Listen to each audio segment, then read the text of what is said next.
All right. Oh, the Village of Lake Park public hearing on February 13th, 2024 to order. And we'll start with the invocation. Let's pray. Heavenly Father, we bow before you humbly tonight, Lord. Lord, we thank you for the freedom to be able to assemble, Lord, and discuss the business of our village, Lord.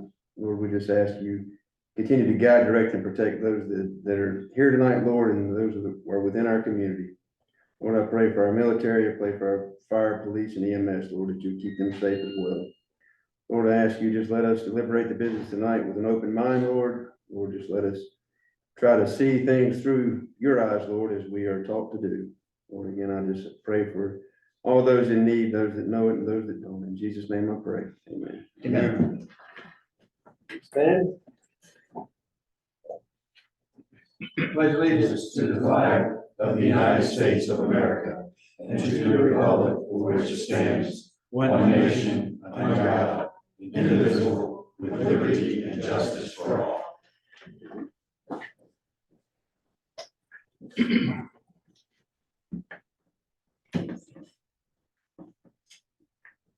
The purpose of the public hearing, and we have no one here, I don't think, to speak, who we signed up for the public hearing, is to discuss or to hear public's input on some amendments to Articles 7 and 9 of the Unified Development Ordinance.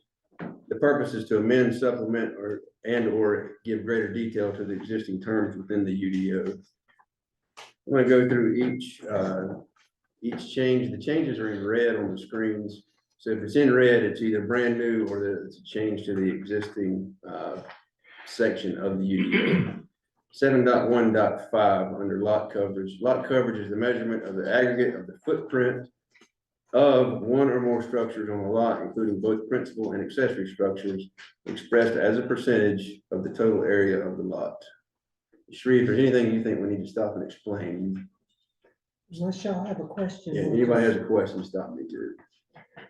7.3.1, there's a lot of change or a lot of additions. Accessory structure, lot coverage. An accessory structure is any structure that is not the primary structure on the lot.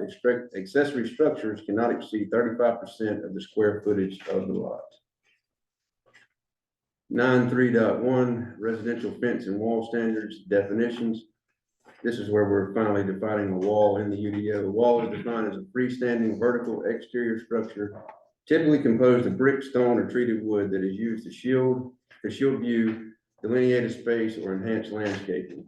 Walls cannot be less than 2 feet tall. Walls cannot be, any more than 2 feet from the right of way or sidewalk, whichever is less. 9.3.1, residential fence, wall, and standards. Again, definitions, the same paragraph is continued.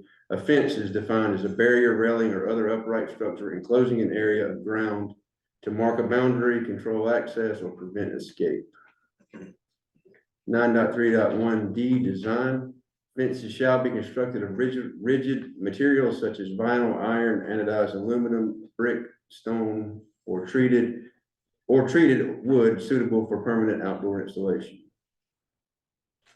9.3.1D, design continued. Number 2, walls shall be constructed of rigid materials such as brick, stone, or treated wood. All walls except those constructed of stone shall be of a consistent pattern. 9.3.1, residential fence and wall standards, D, design, subsection 6. Wood fences shall be designed so that a minimum of 20% of the vertical surface area of the fence is open to allow airflow, such as a picket or shadow box fence style. That's a reduction from 40%. Yes. 9.3.1, residential fence and wall standards, D, design, subsection 7. Wooden fences and wooden walls are required to be sealed and either painted or stained. 9.3.1, residential fence and wall standards, E, height and location. Walls shall not be permitted forward of the building lot line. 9.3.1, residential fence and wall standards, E, height and location. 2, fences located forward of the front building line of a dwelling may not exceed 36 inches in height. Fences and walls located forward of the rear building line may not exceed 36 inches in height. Fences behind the rear of the building line of the dwelling may not exceed 72 inches in height.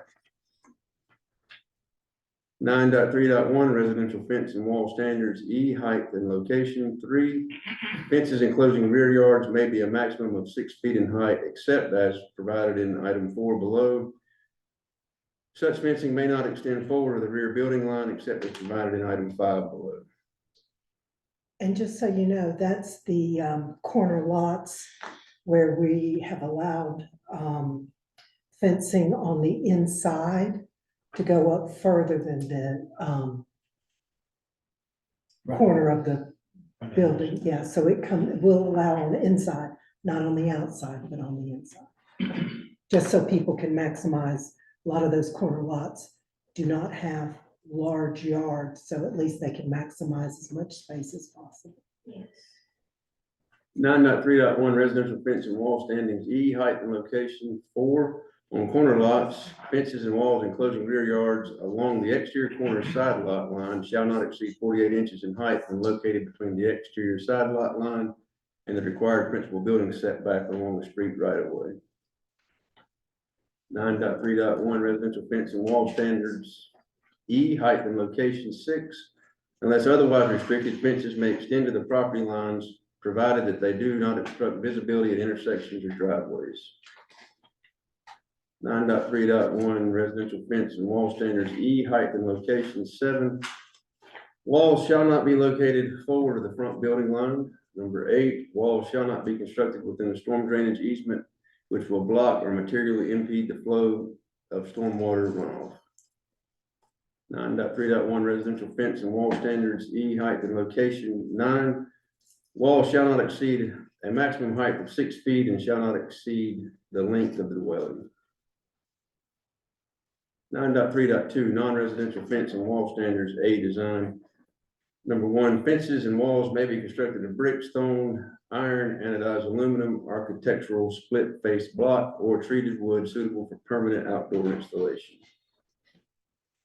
9.3.2 non-residential fence and wall standards, B, height and location. Number 2, fences and walls located behind the rear building line may have a maximum height of 6 feet.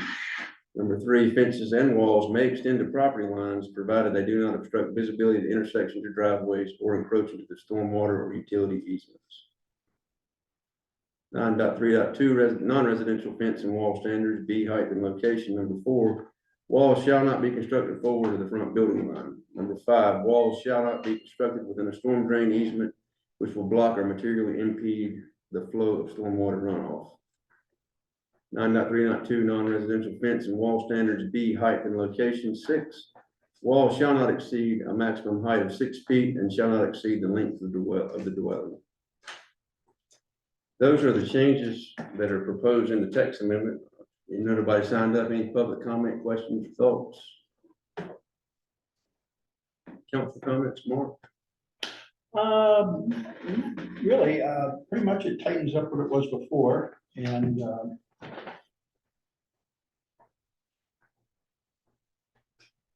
the only thing, I talked with Steve about it today earlier, and basically, he can probably explain it better than I can. With respect to, let's say, for instance, my yard, it's mostly house, and if you take 35%, there's not much left over. And we were talking maybe like on a case-by-case basis under certain circumstances, but that would be tough to do. The problem with that is then you get into Into the lots, yeah. 6,000 square foot lots. And the other problem is it becomes arbitrary. And anytime you enter arbitrary into set guidelines, you're creating your own nightmare. Yeah. Right now, based on, for example, your house is a good example. Yeah. How much yard is actually left because your footprint is so, because it's a 2-story. So you would only, as it currently states, you could only do just the bottom. And you wouldn't be able, these smaller lots cannot hold. You've got to be 10 foot from the primary structure. You've got to be 5 feet in from the setback, setback from the property lines. there's just not, Yeah, we wouldn't be able to go in. Yeah, we were Yeah. talking about those other parameters besides just the 35% of the lot size that you had to factor in yeah. as well. And, but where you get into trouble is, for example, a house that has one of the larger lots. Yeah. And let's say they've got a pool, they have a outdoor kitchen, and all of a sudden now they're wanting to put in Basketball. yes. Well, over 35%, you're really talking about an impervious surface that's just. Yeah. And that becomes the issue. It's most definitely a positive thing, I feel like, the change cleans things up. We're trying to do away with the ambiguity. That way, no one feels like they're being harassed. Mm. It's for everyone. Right. Just like with the 40% airflow and 20% airflow. People were saying, well, I want a fence where someone can't, especially on corner lots, where you can't see in my backyard because of my children and all. I get it. Which is why we went down to 20%. And then really and truly, even at 20%, you really need to put in shadow box, or you need to put up a vinyl fence. Right. Did that help? Yeah, yeah, I knew there really wasn't anything we were to do about it, but it's still better than it was, absolutely, no question about that. Steve? And I think it's better than what it was. I'm glad to see us putting what a wall is out there. I don't think it was defined before, so. These things were written, a lot of this stuff wasn't thought about, so it's good to see us cleaning it up. Bruce? Basically, after what Steve said, this cleans up a lot of things, takes a lot of question out of what the UDOs are, procedures. I think they did a really good job working on this, cleaning up, like we said, everything. The wall question became an issue about a year and a half ago. So we've cleared that up. I do like changing the airflow on the fence. I thought 40% was kind of crazy. Who'd want a fence? My dog would fit through 40%, so that would be terrible. And we go out with vinyl fence because of that. So I think that helps out a lot. And changing the percentage of usage will make a big difference on that. That'll help out a lot. Unfortunately, still wouldn't help yours, but I don't think anybody bought your house or one of your houses planning on getting a pool.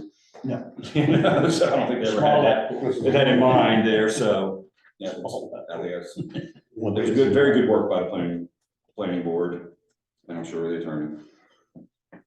That's you. Yeah, yes, I'm looking at another contract, yeah, so it took them they worked on it a really long time. I gave some input, but it was primarily the board that handled all of it. The board's good, they did a good job, like you said. Yeah, I'd like to thank the planning board, Steve, you'll send that word back, for the hard work put in, for sure. A lot of times, I think whenever we're amending ordinances, usually it's tightening the rope, but I think this is more defining the rope, and if you would, I would even go a step further, say it's loosening the rope, because you're allowing some other stuff with the lot size, so. Very good. Sheree, anything, staff? Yes, sir. All right, we will not take any action on the proposed text amendment until later on in the agenda. Is there a motion to adjourn the public hearing? I'll make a motion. Steve made a motion to adjourn the public hearing. Second. Bruce, second. All those in favor, signify by saying aye. Motion carries. This time I will call the February 13th, 2024 regular session of the Village of Lake Park Council meeting to order. And public comment. Is there anyone signed up for public comment? Oh, there might be one person signed up. That's right, you. The events coordinator for the HOA reached out to me and asked me to request council to close Founders Park on March 16th from 8 a.m. to 5 p.m. for the Kite Festival. So I'd like to make a motion to approve the HOA's request to close Founders Park at March 16th from 8 a.m. to 5 p.m. Joe's made a motion. Is there a second? I'll second. Steve, second. All those in I have a favor? question. Yes. Are you closing the road Nope. around Founder? Not the Just road at all, park keeping the road itself? open, just the park. Yes, I asked for clarification on that. All those in favor, signify by saying aye. Aye. Motion carries. Who seconded that? Steve. Thank you, Steve. Yeah, the minutes from the December 12th regular session that were sent out in the packet. Is there a motion to approve those minutes? I'll make a motion to approve the minutes from December. Bruce has made a motion. Is there a second? Mark is second. All those in favor signify by saying aye. Aye. Motion carries. We also have the agenda, the latest edition was sent out. I'm sorry, we also have January's. We didn't have a meeting. That's right, okay. Sorry. We should approve the fact that we did not have any. Right. Did not have minutes. Motionless meeting. The latest agenda I sent out late this afternoon with a couple of additions. And I think I've got one more addition, if we can do that. Under stormwater. I don't remember what, no, I'm sorry, it's not stormwater. Under public services, waste collection, item 0, because we were already got a 1, and it just worked better. Item 0 will be, a budget amendment for the waste collection increase. We got those numbers at 3 o'clock today. And Sheree will go through those with everybody. Any other changes or additions? Yeah, I'd like to propose that we move item number 9A, board vacancy recommendation from the planning board. Okay. Up to maybe 6-0. All right.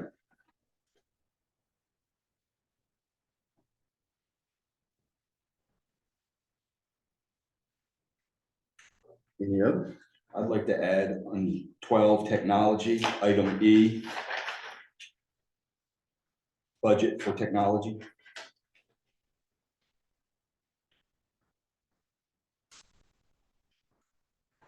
Any other?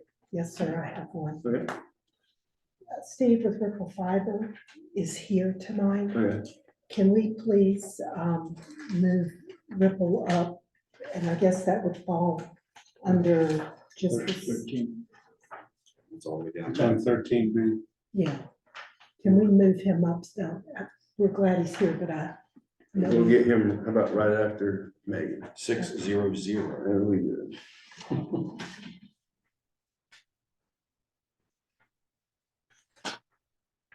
right. Any others? Is there a motion to approve the agenda as amended? I'll make that motion. Steve's made a motion, second. I'll say. Mark, second. All those in favor signify by saying aye. Aye. Motion carries. Keep me in line because I'll probably lose something going through this. That changes. Public safety, welcome Lieutenant Sean Mayhew. Lieutenant Mayhew is the lieutenant over the Special Operations Bureau. Just a little bit of background on the lieutenant. He's got over 20 years for the sheriff's office. He was promoted to lieutenant in November of 23, I believe, if my dates are right. Yes. His responsibilities include, but are not limited to, the municipalities of Lake Park, Wesley Chapel, Weddington, and Marvin. He also is director of the warrant squad and the safe unit, and is the commander of the special response team. So he's a busy man. I've been out to the sheriff's office a few times recently and see him coming and going in the morning. So Lieutenant Mayhew, we welcome you. He's taken over from Lieutenant Kazai, who's been promoted to captain. Is that right? Yes, sir. No, captain. So turn the floor over to you for a second. Well, Mayor, thank you for having me tonight, town council.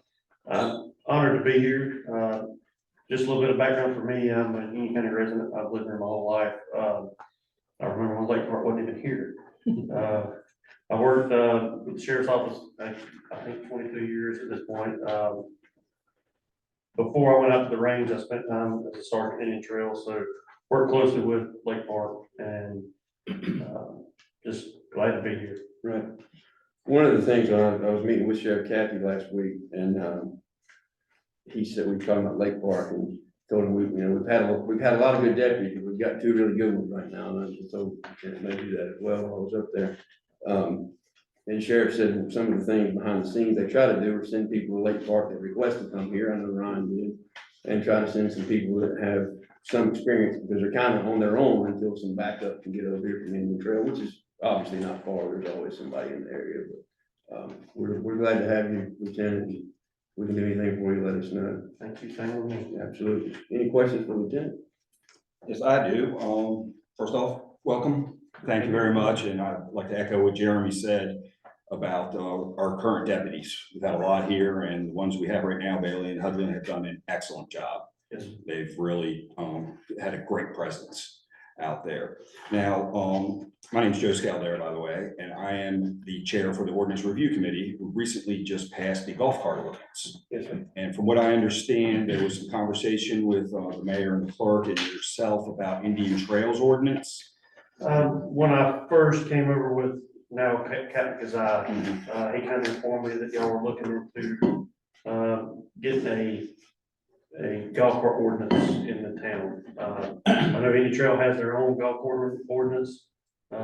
What questions do you have? Are y'all still looking into getting one? Or? We have one and have passed one, and we currently have 3 carts registered. I believe it's just 3 still.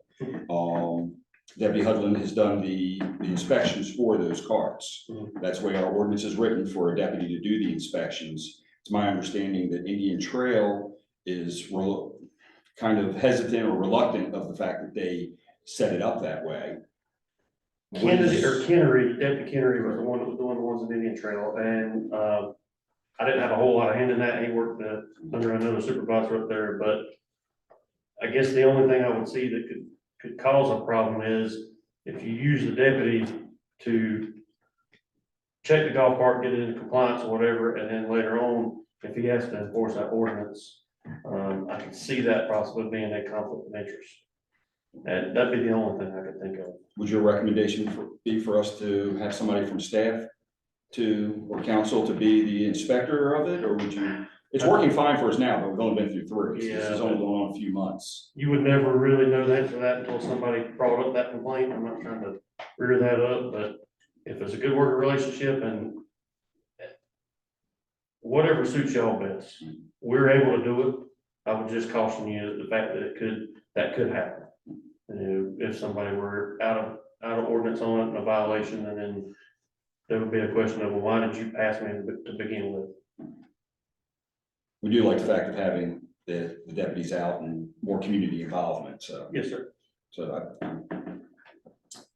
I'll bring the rest of that up in the ordinance there after we've done that. Anybody else have any questions about that particular subject that we need to address? I don't think it's an issue right now because there's so few. We just have to monitor it as things go along and see if any changes are necessary down the line. I think Captain Kazai that day we met said, you know, if he had his druthers back whenever it was set up, they would have went a different route in Indian Trail just because of and there's a lot more carts over there for sure. Definitely, with all the different neighborhoods, and again, for the most part, people that are gonna get those carts registered and have them, they're gonna try to abide by whatever the ordinance is, I would think. Right. One of the nice things about the deputies doing is if we get to big numbers, this might not be the case, but he kind of knows what the 3 carts are right now. It looks like he knows what's legal on the road and what's not, but yeah. Any other questions? 2 of those carts are 2 questions. of those are questions. 2 of those are sitting at the head of the table. I wasn't gonna say anything. Yeah, they better be on the right order with them. Any other Worry questions? about the odd man comments out. for the 10th meeting? Yeah, me too. We appreciate you coming out and spending the night with us. Mayor, I'll do my best to keep these 2 deputies here as long as I can. Right, I I don't understand. want to hold anybody back from promoting or. Sure, they want to do right, that. absolutely. We're definitely pleased with it. We are too, very much so. We thank you, sir. Yes, sir. Thank you. Thank you. With that, we'll turn it over to Ryan for the December report. Okay, yeah, December, 40 calls for service, 384 self-initiated, 64 of those being the traffic stop. I don't see anything to be concerned about. I mean, there was 8 domestics in December, but I know 3 of those are from the same house, same night. And you usually have an uptick in domestics and the holidays usually. So, going to January, there was 49 calls for service, 3 of those being domestics, 398 self-initiated with 54 traffic stops as well. And again, I don't see anything to be concerned about on this sense. Any questions for our deputy?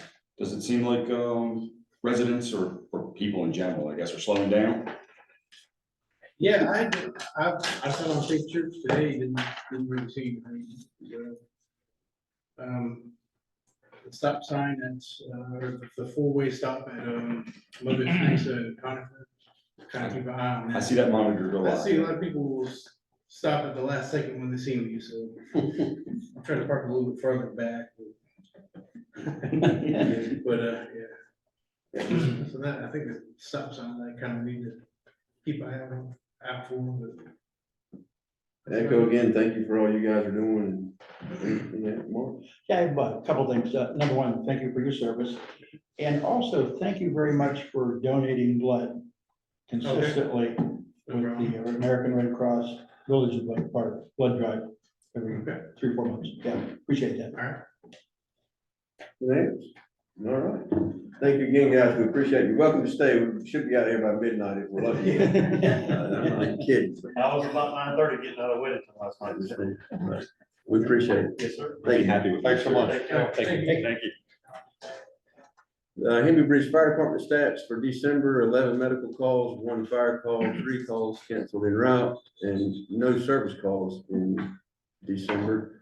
Their numbers for January: 13 medicals in the village, 1 fire call, 3 canceled while they were en route, and 3 service calls. So about average for them. And we've moved item 9 up to 6. I'll turn it over to Steve. Yeah, so, the planning board is recommending Megan to be a member of the board. Just a little about Megan. Although not a North Carolina native, North Carolina's been her home for the last 10 years, and Lake Park has become a home base for the last 2.5 of those. They purchased their first home ever here in Lake Park on the heels of the pandemic, and really loved where they landed on Crest Circle. When working, she works with Duke Energy. And when not working, she worked with Duke Energy. Her and her husband, along with their 2 children and 2 dogs, often can be found on many of the playgrounds, walking around in the bikes around many of the lakes, eating tacos in Queso, the local restaurant, or setting up picnics in Mathis Square during Food Truck Fridays. They love all that Lake Park has to offer and can't wait to see it continue to grow. We had 2 folks that night that was in for the position, and Megan was anonymous picked by the group over the other. Megan, anything you have to say to the council? No, I'm just glad to be part of you all presenting all the work that they've done and to hear how highly you've spoken about the work that they have accomplished with the new fencing and walls. And I remember hearing all the details of, you know, the nitty gritty of getting into that. So looking forward to kind of learning from them as well as working through, you know, my thoughts too. Sure. So. We certainly appreciate your willingness to volunteer. Yeah. The doors are not being locked down, and this is a very important board, serving on the planning board and board of adjustment, so we appreciate that. With that, is there a motion to appoint Ms. Megan Sisson to the planning board and board of adjustment? I'll make that motion. Steve made a motion, is there a second? I'll second. Bruce is second. Any further discussion? All those in favor signify by saying aye. Aye. Motion carries, and welcome aboard. Important. You too are welcome to stay, but, I was unsure, I have some last minute kiddo Tacos. Valentine's Right. tonight, Right. so. Tacos. I will probably see you. sure. Thank you. But thank you all so much. No, I'm really thank you. looking forward to getting to know each of you and learning more about everything that Lake Park has. So, Thank you, Megan. Thank you. peace, thanks, Nick. And we'll jump right into Ripple Fiber. Sri, any update? I can give one quick update, or Bruce can, on the cross cuts. Yeah. Um, There were 3 cross cuts that had to be redone because they settled too far down, and they were taken care of pretty darn quick and efficiently, so appreciate that.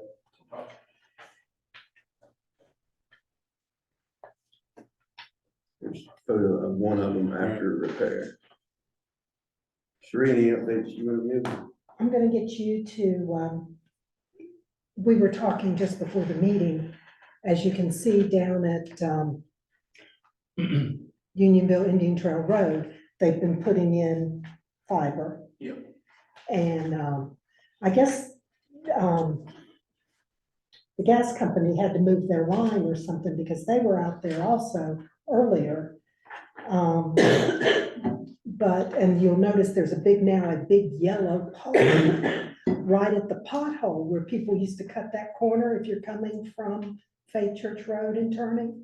So, I'm sure now people will be much more aware of that post. And then the other thing that, we had talked about was that you're still waiting, even though you're doing infrastructure on both sides of 74. Correct, the only permit that we're waiting for is the one going under, 74. We have, finished or completed, I think, 90% of the, completion from 74 to here. And then also south to where we tie into, another, bit of infrastructure. It has been completed as well. So we're really just waiting on, going under 74 to be able to provide you guys with internet service. You're on our side of 74, but on down in Monroe, right? Further down. Yes, yes, Yeah. yes, Robin Road, yeah, right by the new development over there called Blue Sky, there's that area there, and then some other places in Monroe overlap as well. Did you have to cross 74 to get to that one? I don't know the details of that, Okay. not the engineering side of things. Sure. Yeah. Right, just one. So you're not aware of any other places throughout the area that you have gone underneath 74 or received permits at least to go under 74? Correct, I don't think, the only other things we have is other things that further, further east in Monroe that we're working on, but not related to 74. How long have you been waiting for that permit? I think from before we even started the infrastructure in here, so, So it was last fall. correct. Any reason for the holdup that they've given you?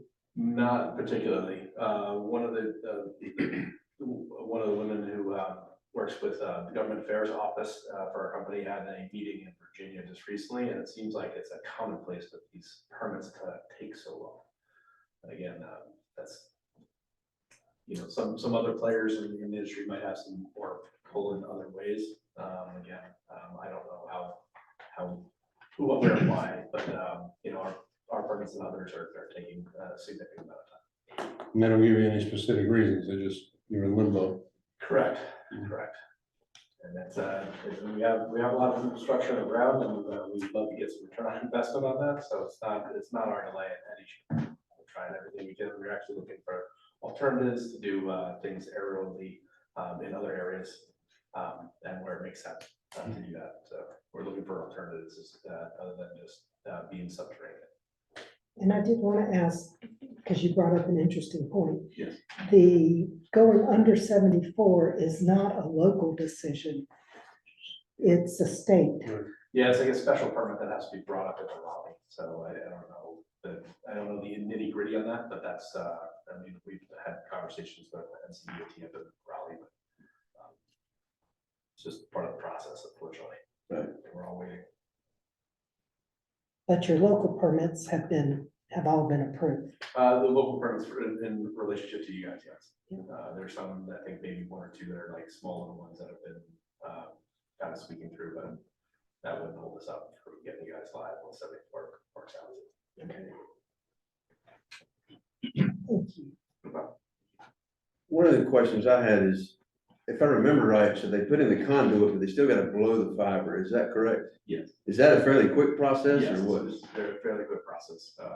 It's just a small bit of fiber that has a little spun on the end that they just do with pneumatics, blow right through. And so it could be, once we have an understanding of kind of the timeframes of that, could be done with a different crew. It's not like Gotcha. it's just one crew doing Sure. that, so they could be doing that on the backside, so it's gonna be, that's us. Right. Yeah. We're currently working on a, off of Cuthbertson Road in Waxhaw, a community, courtyard to Wesley Chapel, where we're doing the, gluing the fiber right now, and they're just currently got actively, live, because we have Cuthbertson Road permitting stuff just got approved, probably about, just in the beginning of December, and then we got everything organized, and then we're up and live in Lawson, and courtyard to Wesley Chapel and Champion Forest, so. We're moving and grooving. Yeah, we appreciate you coming out tonight. Any other questions, Steve? Do they give you any specifics that they want in order to gain that permit? The permitting is done in the engineering and PMO side of things, and I haven't heard any things where they brought back the permit for us to do any redlining fixes to it or anything like that, so I think it's just the process of waiting. I know that Indian Trail is interested in getting the service on beyond us, and I think you're headed that direction. I don't know that it helps anything, but I know that a lot of our residents are wanting options. So if I and Mayor Coleman can write a letter to help, I mean, I haven't talked to him about it, I would assume that Yeah. he would, because he's interested in moving things that direction too, Yeah. but probably doesn't help with the permit in this type, but it just, Yeah, same thing as well, and we just completed Bonterra, up there. right. And we're moving along to some of the surrounding communities. And, Bonterra's not live though, right? no, they're You got not. this, No, it depends on this Yeah, connection, right? this is part of it as well. There's one part of, their infrastructure where we're looking to change the path, due to a bridge crossing up in, Braeburn. So we're looking at a certain method, so we need to be able to come in time both sides. Gotcha. And just, I don't know if council is aware of this or not, but just so you know, NCDOT local gave you all permission within their right of way between the warehouse and Lake Park in that utility easement where the telephone pole. Basically, that's where your box is going. Yes. Part of that infrastructure is up now too, I've seen it this week, Okay. yeah. The poles are up for there. Yeah. All right, anything else? Thank you again for coming, we appreciate it. No problem. Thank you very much, Rob. Again, you're welcome to stay as well, if you wanna go, go ahead. Sure. Go bring dinner, bring us Take care dinner. of the kids. By the way, the tacos are really good. I don't think we'll be having any of those tonight. Thank you. Thank you, take care. All right, gets us to item 6A, Finance Officer's Report. December financials, you have those in front of you. You actually got December and January. Cheryl, anything on any of those? Back in December, you got the quarterly state shared revenues for electric tax, video, and pipe, natural gas. Those came in pretty much on as expected.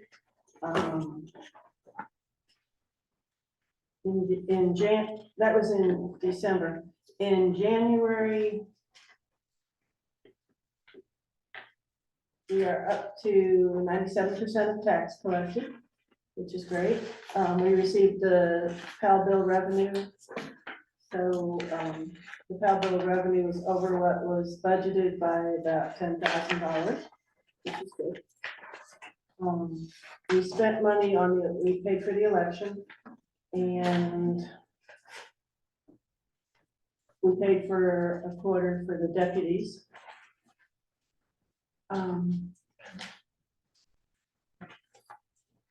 One other thing. Did you move any money? Yeah, I'm just looking for it. In January, I moved $45 to the elections from insurance because it came in a little higher than they had expected it to. From insurance to elections. Yes. Now, on the tax refunds, CoreLogic, one of those, we already refunded. I've had a bit of a problem lately. I've had 6 checks that have gotten lost in the mail. I write the checks, Jeremy signs them, Sarah mails them out, and so I've had, and one of the checks was a CoreLogic refund. So, It's not the same amount though. yeah, same parcel. Okay. So, we'll have to get some stop payments and so we'll pay that, but one of them we already had approved paying at once. You want to know which one? Yeah.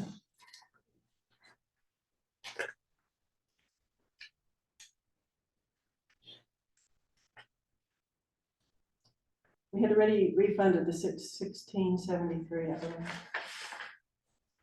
Yeah, we wrote that back in November.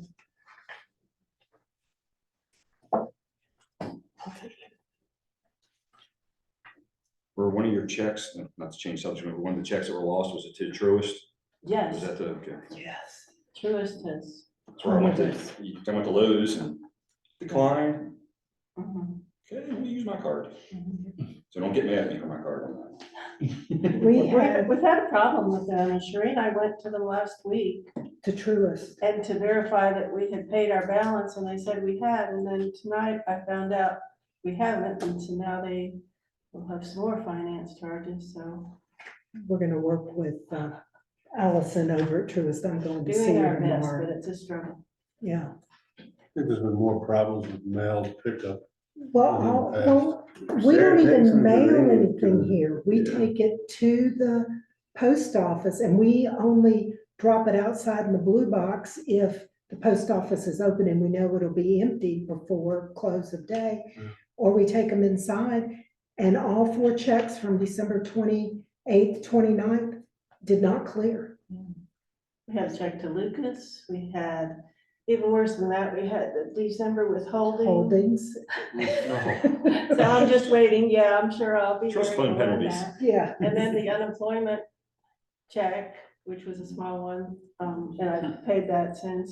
It's almost like you gotta take them inside and put them in that. We did. Oh, inside. If have to we either deliver it to take them the- inside or we either put them, where they'll be, because that box is empty twice a day, right around 1 o'clock and 4:45, 5 o'clock. You know, you might want to talk to the postmaster, because Please feel free.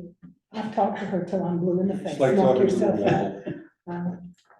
I told her the other day that we were having issues and she's like, I'm sorry. That's it. it's almost like somebody could be taking checks and not wanting to deal with them or something. Yeah. Anything is possible. Is there a motion to approve CoreLogic for parcel 706-4173 for $579.27? I'll make that motion. Is that a new one? Yes. Joe's made a motion, is there a second? Second. Steve second, all those in favor signify by saying aye. Aye. Motion carries. Anything else on those? Did you want I'm coming to full report, yeah, I didn't look at anything else. the full report or anything there? Full report.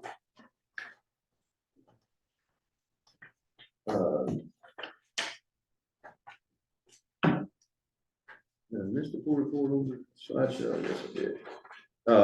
So there was some, if you look at the full report, it would appear, and it's factual, that the total cost of the pool, 23,985, was over and above, actually, our net cash outlay, 21,235, over and above revenues, expenses over revenues, I should say. There were some anomalies there, and I broke it down, and maybe into the park and rec slide. Things like the doors out there, that was, I think, $11,000. We had to drain the pools to put in those new drains, so there was $3,000 in extra water this year that we normally wouldn't have paid for. So when we got down to the nuts and bolts of it, depending on how you look at this, the actual expenses over revenue were probably around $6,000 or $7,000, $5,000 to $7,000. But everything you see here is correct. And I just wanted to clarify, like I did with Park and Rec, as far as what some of those anomalies were in the pool report. Any questions for Cheryl about the actual pool report itself? We're talking Park and Rec about the pool fee schedule and whatnot, but anything for Cheryl on this? Anything stand out to you, Cheryl, or Sheree, from the pool report? And I'm sure Cheryl reminds you, but this council's probably new to, this is a revenue neutral enterprise. So being in the negative, while you don't want to be in the negative, isn't the worst thing in the world in terms of that revenue neutral nature. Right. Depreciation this year, I'm sorry, is a lot less. Are we nearing the end of running Yeah, over? I think, pool itself maybe is no longer being depreciated, it's fully depreciated, So you've got one of the 20 pool years old houses. or whatever, yeah. Yeah, 2003. Any other questions? Item E under finance officer's report, reappropriation of some funds. There were some funds that came in and they're in miscellaneous income now. Sheree had asked that we get those moved out. $1,200 will be reimbursements from DRB for engineering cost over at the landings project. And then $322 from the refund the pool company actually gives us a refund after they audit the number of hours used by the lifeguards. And I think we're the only contract they We do are. that with. So there were $322 in overpayments. Typically, we've applied that to the upcoming year's contract or lifeguard services, but this year they mailed a check, so. We didn't send it back. Do you need? I'm happy we got it. Yeah, You sent it back, it might have got lost. right. Do you need individual motions for those to be moved, or Preferably. is there a motion to appropriate from miscellaneous income to stormwater engineering $1,200 for monies received for reimbursement from DRB for the engineering of the land? I'll make a motion. Bruce has made motions, or second? I'll second. Mark seconded, he raised his hand. Any further discussion? All those in favor signify by saying aye. Aye. Motion carries. And is there a motion to move from miscellaneous income to pool contract $332 for the CPM refund? I'll make that motion. Joe made the motion. Second. Bruce seconded. All those in favor signify by saying aye. Aye. Motion carries. Stormwater, Lake Charles Bank update repair. Lake Charles looks nice. You can tell they went back in, we put, grass in an area. Hopefully that's going to address the erosion and we'll move right along. We'll see. You went and looked at this, you wanna, This is the one over by the playground. Yes. yes, What's happening, and a resident brought some things to our attention, and we got into them right away, and he was spot on what was going on. This is on the backside of the playground on Mother Teresa. The storm drain is starting to deteriorate a certain amount inside, like we've been saying. And what's gonna happen is it's gonna be raised up. It can be repaired, thank goodness, it's not deteriorated to a point where it's collapsed in. And then backfilled, and so we don't have to worry about the playground going down the drain, literally.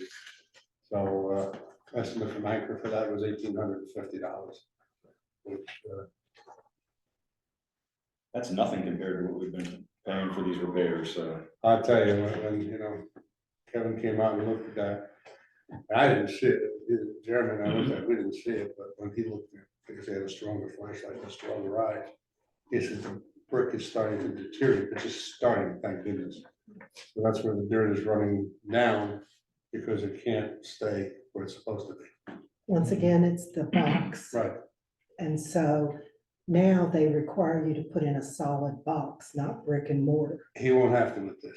No, but Yeah, it's, you know, it's, if you were redoing, yeah, it's not like we've seen with Crest or what have you, he can repair this one, because it's, for lack of a better term, it's slight damage compared to what we've been saying. yeah. What do we think the longevity of the repair is compared to replacing the whole? It should be very good, because there's not a lot of deterioration in there.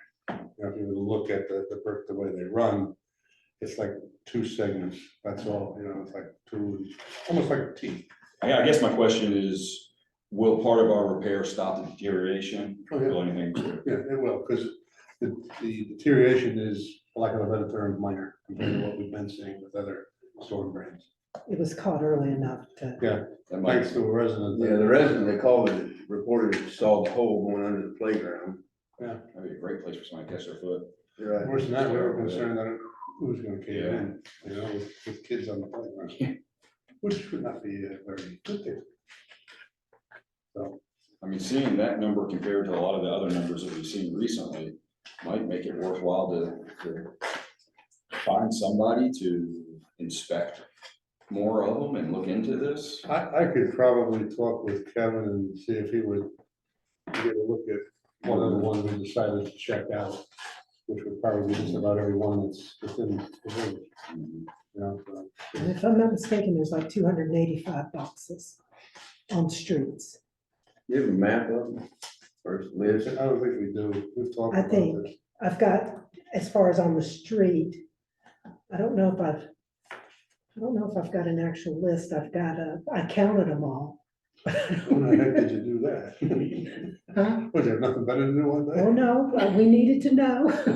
I don't remember what I was doing, but I'll talk with Oh, Kevin. in the Lucas contract, because we wanted them to Clean. clean them, I counted all of those. Okay. I'll talk with Kevin and see if he would take a look and check them out. Would there be a fee? How much would it be? I'm sure it would not be a lot. I don't think it would be anything. It just seems if we can catch them early, Yeah. be a whole lot better. If we were gonna do that, I would, and whether he charges or what happens, I would have a catalog and let's get the address closest cross street or something, then we gotta, Closest house. yeah. They would. I'll have to look and see what I've got. Yeah, all right. The weather's gonna break soon, so maybe we'll get to that. Do you need appropriate funds for this one? No, sir, I was very careful and wrote down all my money, but I know I have funding, but I didn't get here with it, and I can't figure out where it is. But no, I have money. Okay. Is there a motion to approve contracting with Anchor Construction, $1,850 for the 4100 block of Mother Teresa repair? I'll make the motion. Bruce has made a motion, is there a second? Second. Joe, second, any further discussion? All those in favor signify by saying aye. Aye. Motion carries. Next one, Over on Creft, where we had replaced the complete storm drain that went under Creft on both sides and put it in 2 new boxes. Some of the soil has washed away, I guess, with the rains we've had, what have you. It's nothing to do with the storm drains, thank goodness, because they are brand new boxes. But it's just a matter of erosion that's happened, it's washed down. So I got 2 estimates. Anchor was the lower of the 2 estimates. The other one was well over $1,000. He can backfill it, seed it, and we should be in good shape. It's nothing that's happening due to the new storm drains, nothing concerning that. Thank goodness. I didn't see how it could, but you never know in this world. So. is there a motion to approve Anchor Construction for $700 for backfill at 6600 block of credit? I'll make them. Mark made a motion, is there a second? I'll second. Bruce second, any further discussion? Three, you have enough for this 700 as well? Yes, sir. All those in favor signify by saying aye. Aye. Motion carries.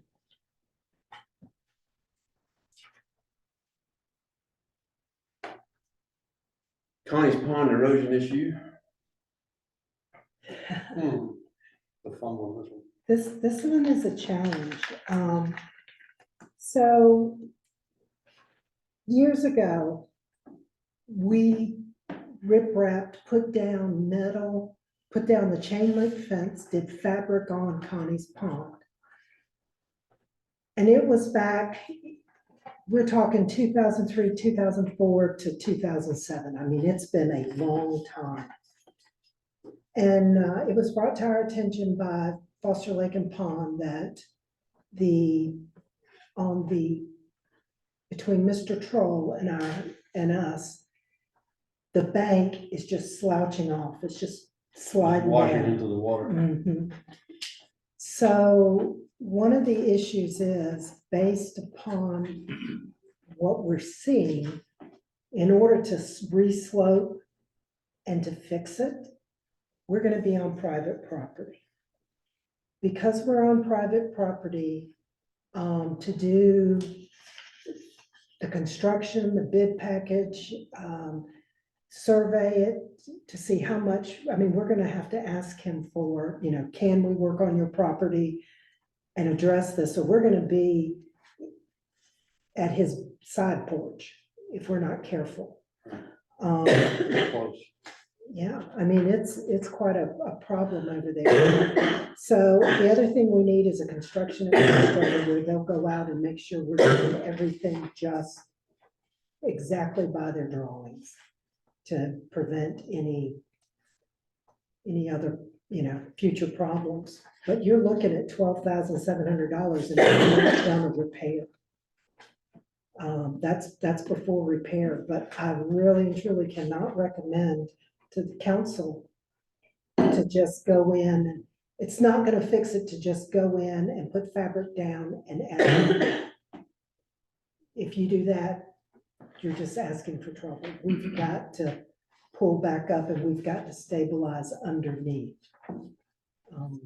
Unfortunately, the spillway on the other end is intact and in good shape. Yeah. nothing's deteriorated or it's not undermined yeah. underneath. It's solid thinking. So we don't know about the repair until they do their work to see what the repair really needs to be, then bid, take bids. Correct. Questions? Oh, comments? Worst part of it is kind of starts where it's really starting to slide in just a little past the private property. As you come around to the left of the pond, it's really just slid right in. With the stone, the wire, everything, it's down in there. And you wouldn't even want to try to step down in there because I think it would just take you right in. You know, it's undermined all the way. So how exactly would they fix that? Do you have any ideas? It's kind of up in the air a little bit. at Well, this it's a point. little, That's the there's $12,700 $100 question. question. There's some ideas which they have suggested, almost a, it's not a retaining wall, but you Yeah, that's kind what I of, was thinking, fill it in behind that. yes, Mhm. that type of setup to, doing some work on both sides, but there's a lot of questions there, and part of that's gonna be, and I don't know, once we get Eagle's drawings, once we get their survey and their drawing is to see exactly how far we are we gonna have to work on private property? And that may be where Ken is gonna have to come into play. I hope not, but I don't know. Can you expect the homeowner to be willing to work with you? I hope so. It would be to his advantage to work with us, because otherwise it would not be, The way all this stone and everything is just kind of washed in. Sounds like eventually they're going to his property. Well, Yeah, but it is. it may be. We honestly, based on some of the sloughing on the slope, it appears that it's already at the edge of his or in it. Right. That's why we were surprised that the spillway, which is concrete, wasn't being undermined at all. It's not good, it's solid, I mean, he even ran his hand up underneath and everything. There's no cracks, so to speak, or anything. So that's solid, but the rest of it's not too healthy overall. But And a what lot of it- exactly, is gonna be done, we won't know till the engineer's report comes in and see what options are open to us to correct it. But a lot of this gets back to the heavier rains, and that's exactly Yeah. what Eagle told us, we're not having rains like every 100 years, a significant rain. We're having 100-year rains regularly here, and it's making a difference in these ponds, just like yesterday. I was looking at the ponds in general, and you could, how high up they were. Yeah. And it's really, we're not talking, we're drought or we're sopping wet. It doesn't seem to be a happy medium. No in between. So, So this is like to be continued until we get a full report. Yeah. See what options are open, then we gotta see how the resident is going to be, or not going to be, hopefully will be willing to work with us. So now we need a motion for And you don't have enough funds available. yeah, for that. now we're out of money. Now Yeah, we we're- already, good thing we did the other one first, huh? Didn't we already increase stormwater one time this Yes, year? sir, we have. So we spent really double what we had set aside, I think. Is that right? Or pretty close to it? Not double, but yes, Very close. I want to say like $50,000 has already been put into stormwater. That's, all these rains have just done to it. Once again, this gets back to an aging infrastructure. It is. I think you'd need at least 10,000.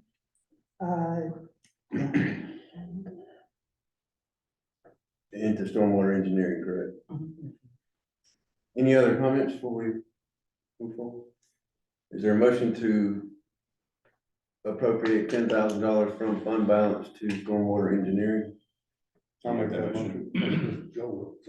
Joe's made a motion, is there a second? I'll second. Bruce is second. Any further discussion? All those in favor signify by saying aye. Aye. Motion carries. Now is there a motion to approve This is also an up to, this, Right, yeah, up to $12,700 with Eagle Engineering for the survey, construction drawings, bid package, and construction administration of this project. I'll make a motion for that, 12,700.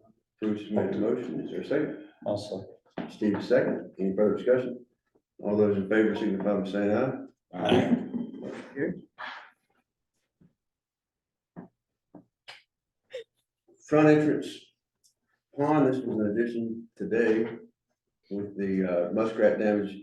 Park and Rec did contract with A&A Wildlife, and they did trap 2 muskrats up there. They said they run in pairs, so they believe they trapped after they caught those 2 and didn't catch anything else. They believe those were the 2 that were causing the damage up there. Some of those are newer pictures from today that Foster Lake and Pond came out and took.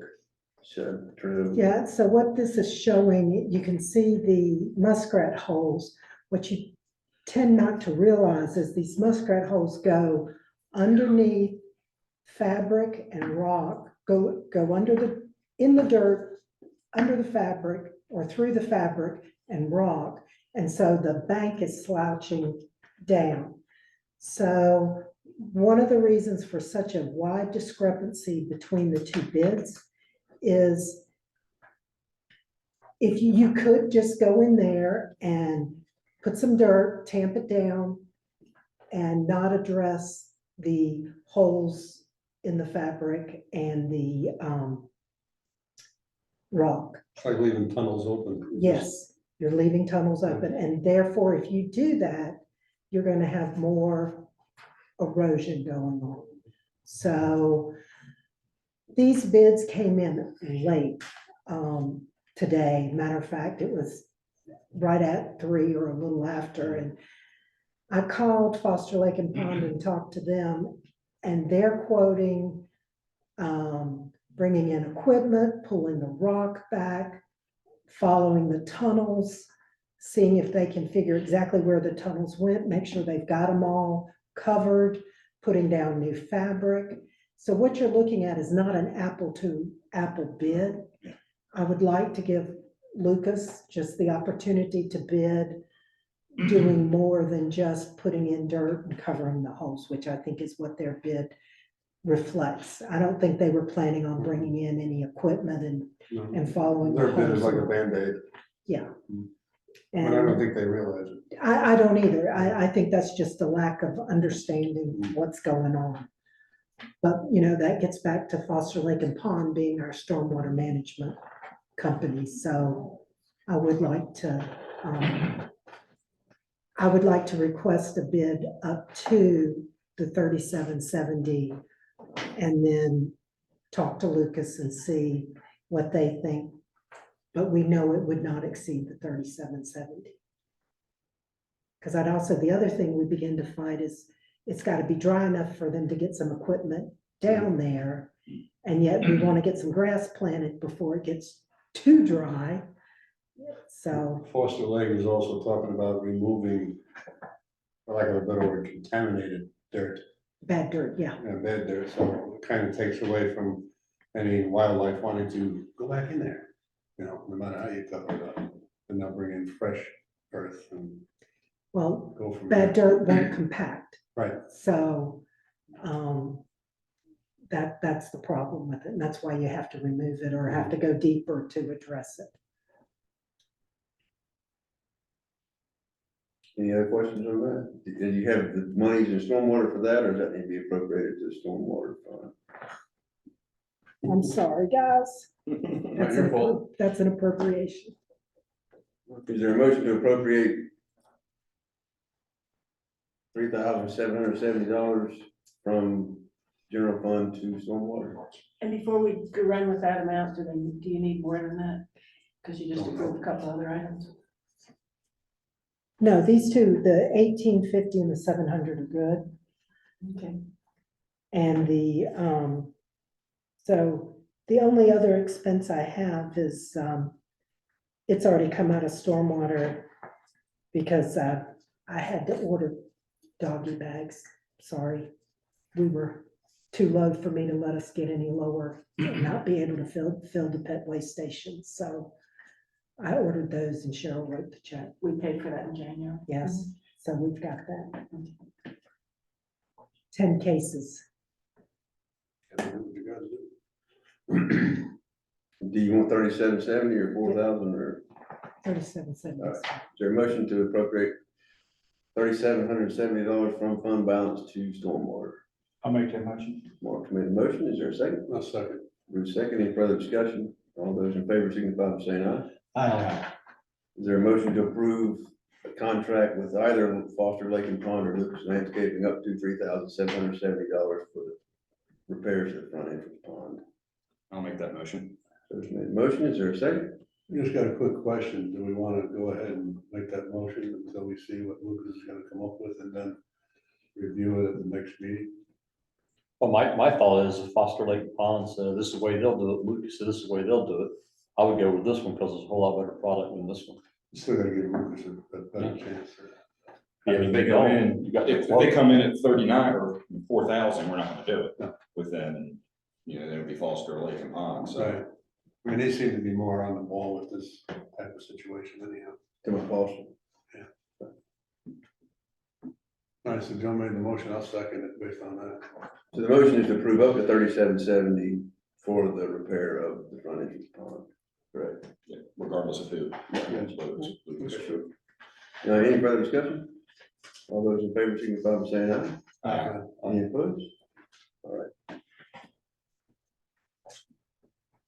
Parks and Recreation, I'll try to fly through this. Community Center, the door replacements are complete, the painting is done, the carpet is down, the building looks good, so we appreciate council's time, energy, and money for those. Red Cross Mark, We made it. That was a tough one. We had about 4 or 5 signed up with about 2 weeks prior, and we ended up getting 22 or 23 units, so the goal was 19.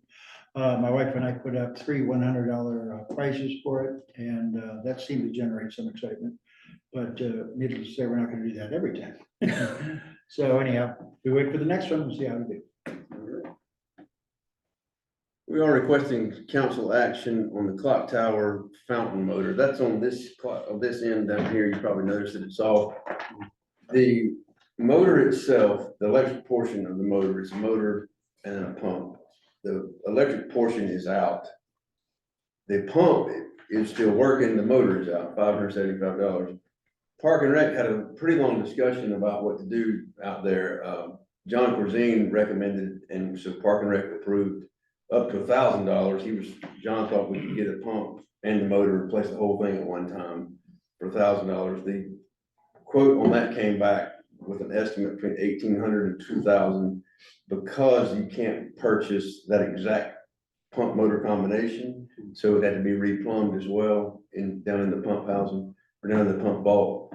So there's 2 options there. I think everything John said makes good sense. If you replace it all at one time, the units Done. all there, it's all new and done. But when the bids came back, you know, 1,800 to 2,000, certainly council decision and discussion. So open that And up. that doesn't include the plumbing, 575 gets it back running. right? But I see the asterisk where it says we require new plumbing due to age. Is that part of that 18 to 2? It does, it would include that, yeah. When was the last time that was replaced? I thought it had been worked on and replaced or something by John. No, John looked at it. It was making a lot of noise. I think he said you and he went out there and looked at it. Yeah. It was making a lot of noise. It finally gave up. It never did give up until just probably 4 weeks now. Yeah, it's been about a month or so. We I noticed it did, by mistake when I was checking the lights. yeah, The circuit breaker was tripped and I flipped it back and it made a terrible noise. And that's when we started going from there with it. yeah.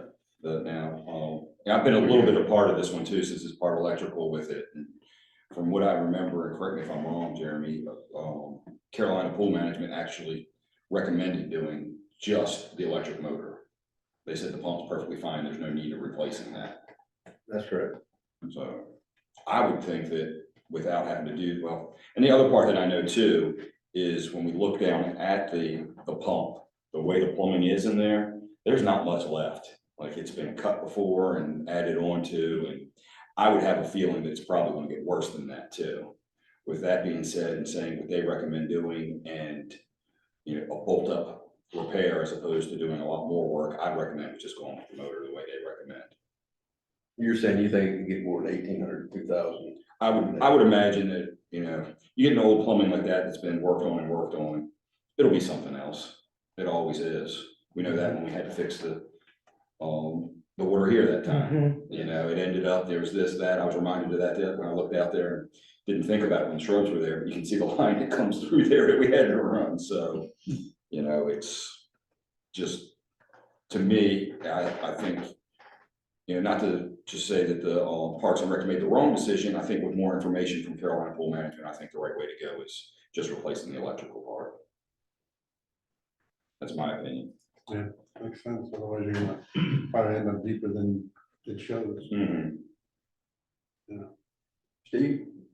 I agree. I mean, if that's what they're saying and the pump's good, I don't think there's any reason to do both.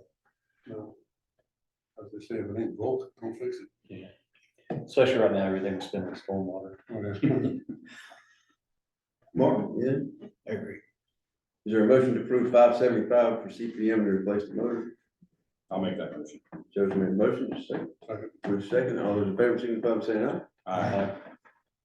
Motion carries. Requested council action as well, the 2024 pool season fee schedule and calendar. Park and Rec, we had a long discussion about the pool fees.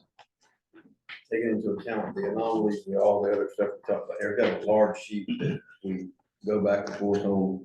Last year, we did a 7% increase across the board. You've got the pool report in front of you to show the profit and loss. Secondary to that, the 2024 operation calendar, we'd like to approve that as well. It mimics last year's hours, with the exception of the last day opening the pool an hour early on Labor Day. At 10 instead of 11 or 11 instead of 12, I don't remember what that day was. Thoughts or comments? If I recall, last year, we started keeping it late, open late on some nights, and we're still planning on doing that. It That's gonna meant, be an added cost that I'm not sure we got a lot of people in there, did we? so it mimics the same times as last year. There was some confusion on the count of whether it was people on inside the gate or heads in the pool. So one of the things that we talked about was this year, we give good direction to the lifeguards on, what we really want to know is how many people are inside the gate using the pool facility. Now, it's easy to argue, well, if they're not in, heads in the pool is what matters, if they're on the deck. But like Julian said, if their family's enjoying the pool and if two teenagers are in it and the mom and dad are on the pool side, then they're using the pool. It just seemed those extra hours, I didn't see a lot of people in there when I went by. Yeah, the numbers that were, the counts were low, that's for sure. For the additional cost it cost us to do that. I forgot what the cost was last year, but We didn't increase hours last year. We went with the same hours as the year before. We had discussed increasing to 9 p.m., but didn't. I thought we did.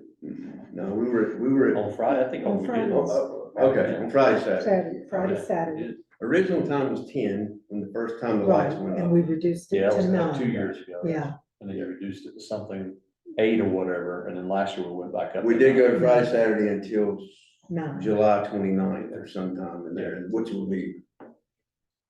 And then, That was an extra hour. I'm not sure you got the benefit out of it. so we're asking them, we want to know how many people's in the gate from 7 to 9.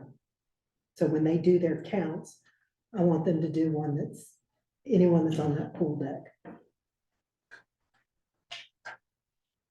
I was just thinking this extra hour times whatever, how many weeks, times where the pay rate is, you know, I can't remember what it was last year. We looked at all that. And I know, I'll see a slide later where it's all going up anyways.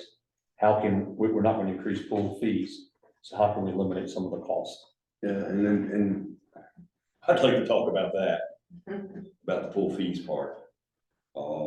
Yeah, since you just brought it up, I'll not butt in on it, but I think, not increasing the fees with everything that we're facing here recently or in the future with, of course, we're gonna get to the trash part, we're gonna talk about that soon. with, the increase, we don't know exactly, but from, Jim's recommendation on his email, it said there was a 23 to 48% increase Yeah. is what we're looking at, and that's not even in stone. We know there's gonna be an increase there. We know that there's going to be, additional stormwater problems. Sorry, I keep on picking on you, Sherry. That's all right. We're gonna have, additional problems with that, and we know our contract is going up 4% with Carolina Pool Management. I see no way that we can stay the same with that, where we're already facing some type of tax increase now as it is, just to cover what we have. How we can go into this, and, I mean, I know people don't wanna pay more money, but it's just a fact of life right now, unfortunately, and we've got to be able to cover our costs, at least to a certain point. I know we were talking earlier with it being, you use the term neutral, but it's really anything but neutral. It's, less than neutral. I know what you were saying is we're not expecting to make money off of it, so it's okay, but we don't wanna go. It's not a for-profit. Yeah, it's not a for-profit. We're not expecting to try to turn a profit out of it, but we lost 6,000 out of it last year. If we keep the rates the same, we're gonna lose, and everything else is the same with no other problems. And that 6,000 is a modified number off of what we feel, it was taking out the other expenses. If we have nothing else, we're at least looking at $12,000, $15,000 loss. That's kind of hard to stomach when we have so many other increases going on. Yeah, a lot of at the PNR meeting, a lot of the members were like, if we raise the fees because of all these hits from every place else, that there may be less memberships being sold. That's a possibility, and, unfortunately, we don't know the answer to that question. No, we don't. And it might be something we have to play with a little bit. At some period of time, next year, if we look at it, that our, memberships went down. I'm not saying we need a 20% increase. What's the most popular membership, sure, to a family with? It's either a family or it's our senior. Wait a minute, where's my one? So Joe, I look at it two ways, right? If you don't want to increase the fees, right? Then you gotta reduce your expenses. You And got- that's either getting a new person in here to run it for us, that's cheaper, there's one out there. Or take some of the benefit away. That there's many hours for many days, maybe close one day a week, but pay lifeguards one day. I mean, there's a trade-off. We gotta get back close to even, can't keep growing, I agree with all the other expenses. The senior individual,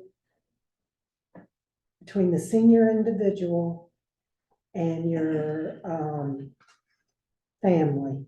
What's the rate for family, the current rate? Family for a resident is 305, for a non-resident is 375. Yes, so if we go with the 305 and we do the 4% increase of what our contract is, we're looking at another $12. Is that really gonna affect somebody's decision in this day and world? Well, $12 is really gonna push you on the family non-resident, and where that impacts is swim team. Because we have families that just join so their kids can participate in swim team. I mean, swim team's already this year going to not have their pool party in the pool. They said the lifeguards were just too much last year. They can't afford it. The fees for it. For the fees for it. So they're planning on doing something on dry land, which that's a little hard when you're the swim So team. but- it's gonna, Yeah, but that was, that's what they said they were gonna do, and then, we've got, so they're doing that. We also talked with them about were we willing to, have board members that would man the gate and let us know ahead of time who those people were and all, so that they did not have to pay a lifeguard to man that gate during swim meets, that an adult would be on that gate and we would know who that would be. And then the third thing was, instead of closing the pool at 3 o'clock on swim meet days, which is what they've been doing since 2010, they are going to close at 4. So they feel like they can set up, and that was actually my suggestion. You know, there was a window where there's just no one in the pool. They're paying lifeguards to just be here and they've got it set up. So we're trying those things to decrease their cost. And of course, they're trying to not go up, they're not planning on going up on their rate this year. So does that increase our cost? No, So we wouldn't have a lifeguard there 3 to 4? we will have a lifeguard there 3 to 4, but that price right now, that would just be something we wouldn't get back come the end of lifeguard season. That's some of our So little credit. indirectly, it increases Yes, our cost. indirectly it does. Another thing, a few years ago, when you all were talking, when the board was talking about pool and all, we make more, you know, the rates are higher for non-residents, and there's a couple of subdivisions I think you dropped from to try to market maybe more to the non-residents to get a few more of the higher dollar residence fees would help. But with those fees, non-resident should be raising them like Joe was talking about. No, Because that's- costs keep going up, they're not going down, that's no matter what the heck you talk about. So where do you draw? Where's the line? line. I don't know where the break even. We do have 2 camps that have committed this year. We had 2 camps last year. You know, they're here 2 hours, 2 days a week, and they're paying $10 a kid to come in the door. So, Can you get free?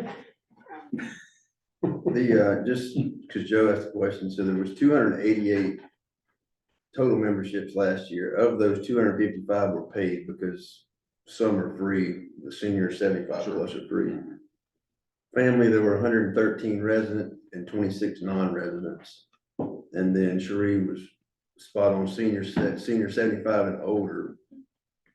There were 33 of those, but those were unpaid. And 9 non-resident, which is $32 to join for the year. And then the senior 55 and older, there were 21 of those resident and 12 non-resident memberships. I would think, you know, the 75 and over sign up for, who wouldn't sign up for something that's free? Right. You know, whether you go, you know, might as Whether they well, go or and you not, can go they sign up, whenever, yeah. yeah. So, you know. but the people with the most disposable income is the 55 to 74 senior individuals and senior couples. These families are struggling. I know the pool is an amenity and I know they have to decide, but it does reach a point where I don't know what the break even point Yeah, is. there is a point when you get so Right. high, they stop coming, I agree with that too, but they're gonna have to pay it one way or the other.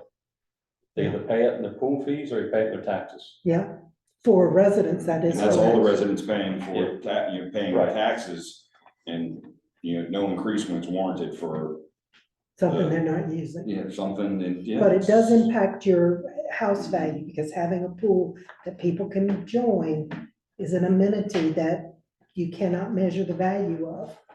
I mean, even the homeowners who don't participate in a membership for the pool, they're still Benefited.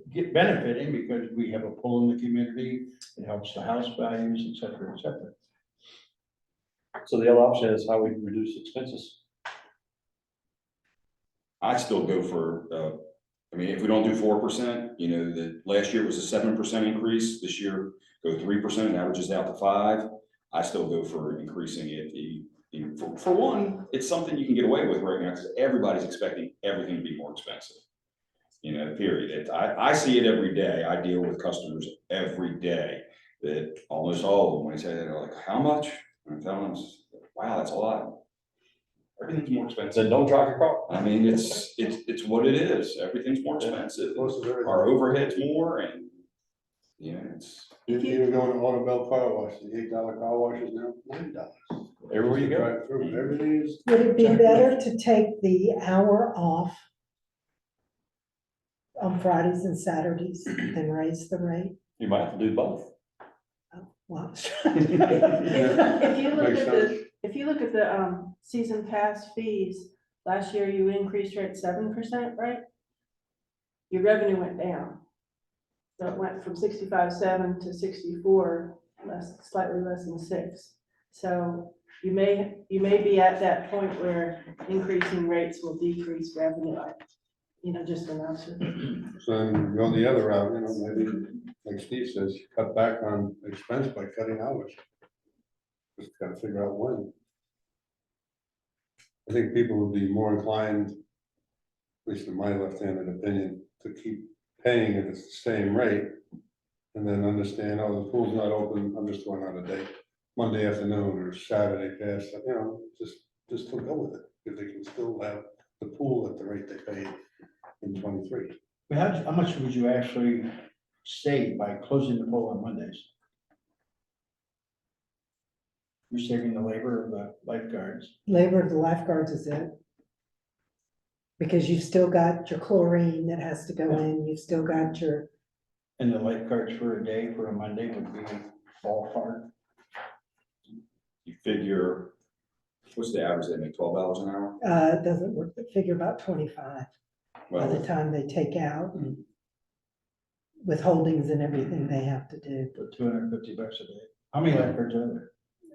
There's two from 10 to 3, and then there's 3 from 3 to 8 during the summer, because you have your bigger group, you're busier in the Yeah. afternoons. A lot of lifeguards. I didn't- Is there a certain day of the week that you have less traffic at the pool? I don't think of any day, it might be Monday, because Saturday, Sunday, families. are- No, you have a lot of people that come on Monday because the pool's been crowded Friday, and Saturday, Sunday. Catch 22. Yeah, it just kind of depends. And then you've got your summer camps that come in on Tuesdays. And we typically are quieter in the mornings. But my older population that uses this pool, that most of them come free, are out here in this pool at 10 o'clock in the morning before it gets so hot they can't get in. They like the 10 to 12 because it's not too hot for them. There's no lifeguard on that pool according to the signs. No, there's not. But I've got 2 lifeguards that you've got, To have it. on yeah. duty. yeah. Here we go. Cutting the 8 o'clock hour, the 9 o'clock hour to 8 o'clock, that's 19 days, that saves 19 hours. Times at least 2. It's 25. If you're looking at the late hours too out there, from what you're saying, Mhm. so $50 an hour.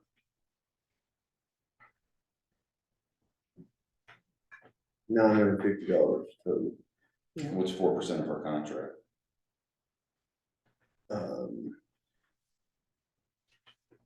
At 3,200. You've got it right here, Jeremy. You've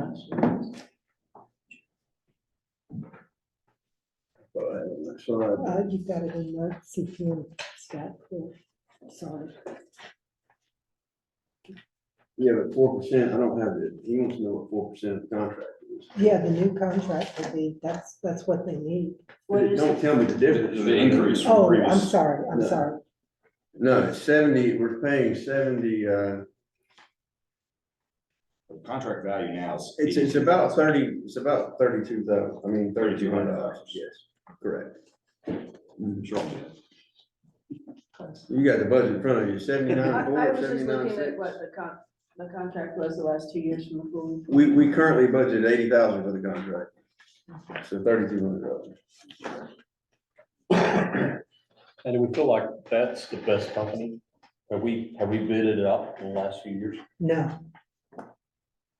And you don't want to bid that pool out. I don't because know. We the- need the to do our other- due diligence for the taxpayers. the other pool company, the other 2 pool companies that are the 2 larger ones here, randomly close the pools because they can't staff. And it's been a problem. Well, that would save us money. You can't staff, have to close the pool on those days. They pick the days we have to close it. They're not dependable. I think as a council member, my due diligence is for our taxpayers. And I think as that part of that is, we got to get the best expense that we can. So we haven't bid it out. Why don't we bid it out and try to get the best expense we can? Because you won't be looking at an apple to an apple in a company. We don't know that. We haven't done it, you said. I do know that. You just said we I haven't done it, talked so we to- don't know that. We haven't done that, but I also have talked to other pools, HOAs and different people that have been closed randomly because they don't have a lifeguard on duty because they didn't show up. At this point, it'd probably be too late to bid it out anyway, wouldn't it? It would be extremely difficult. There's no way we could, I mean, that's definitely something we can consider for next year if we wanted to go that route, but at this point, I think it's probably too late to go there. I wouldn't. Yeah, I agree. Kind of like, you know, almost like the March already. Yeah, I think that solution would be off the table right now, in my opinion. And the other thing is, the last thing I'll say about the increase, I'll shut up about it, is if we don't do it now, next year, how much is it gonna go up and how much we're gonna have to increase? And then we'll end up with a part where instead of going up, you know, $15 or whatever, we end up having to go up 50 or something huge because we didn't go up. You end up with that problem, so. With the way our expenses are going up, we have to watch everything. So About $10. Raise the rate. maybe, you know, a smaller percentage and cut that out. So $10 on 230 is what you'd be looking at basically, so. For the 200 individual. For the individual, so that'd be 240. And so would it be about $10? Would 4% be about $10 on each one of these? No, because then like when it's 375, 4% that'll be more. 4% of 375 is 15, I'm just doing that math. 4% of 305 is $12.16. That's the only two, I just did the math on the percent. To me, that amount of money, that amount of increase for a season long is not much. I mean, Well, it's really I not. wouldn't say, oh, that's tipped the scale, I'm not gonna do it for that amount. And for what I'm used to everything else coming down through, you know. I know it's getting tough, but it's tough for us to pay our bills too. Yeah, That's right. Is there any other expenses that's not on the sheet? Associated with the pool?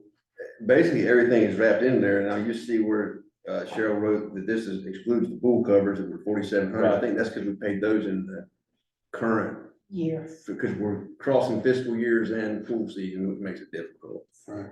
But other than that, everything's wrapped in here Yeah. best you can. I mean, she's even broke Electricity, out the power water, and. Yeah. phone. All that stuff's in there.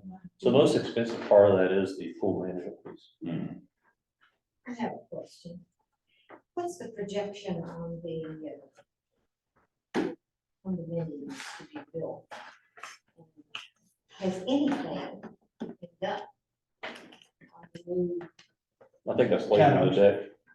what? That's later in the day, right? Conversation. There is a slide on that, but you're probably asking that because wondering what's gonna happen with the pool with the new people. Well, I'm Coming in. thinking when they sell, whether there will be extra tax money coming in, whether they join or not. And maybe that would be it would take some of the pressure off if we had a date. I'm thinking, I'm not gonna live long enough to see them built, is what I'm thinking. You're gonna own one of them. That might be true. We never know none of us, do we? You know, but because I see nothing. Is that the water sewer? Sheree, Cheryl, did y'all have to break out last year of how many people were resident versus non-resident? Did that go down? You said the number had went down. Well, you said the revenue went down, right? Not Yeah, she just looked necessarily. at revenue. I don't have it on the sheet here, but I've got it in that master sheet. I don't have my computer. Because it seemed like we had a big increase with them last year, right? Big increase of, For the non-resident. I don't It was a bigger remember. number, I think. I bet, not without knowing, I bet a big part of the revenue difference was day passes because of all the rain we had. Here's what I can tell you, yours. Yeah, opening That's a different weekend line. campus. Actual, and this may be interesting for others, actual revenue in 2017 was 53,000. 2018 was 57,000. 2019 was 54,000. 2020 was 29,000 due to COVID. 2021 was 58,000. 2022 was 65,000. 2023 was 64,000. And that's the season pass fees. The daily swim fees are a different line item. Correct, yeah. So we were down last year, but we were down off of a record number. Yeah, Right. and dailies were, the previous year dailies were 19,000. This past year dailies were 23,000. They were up. That actually went up, surprising. Well, Yeah. 19,700 to 23. 19,700, Little up. 28 to 23,000, yeah. So about 10% or low. But I've got the numbers of the breakdown. Yeah, I was just wondering I just don't have it. if that increase is driving some of those people that are part of the swim team away or something.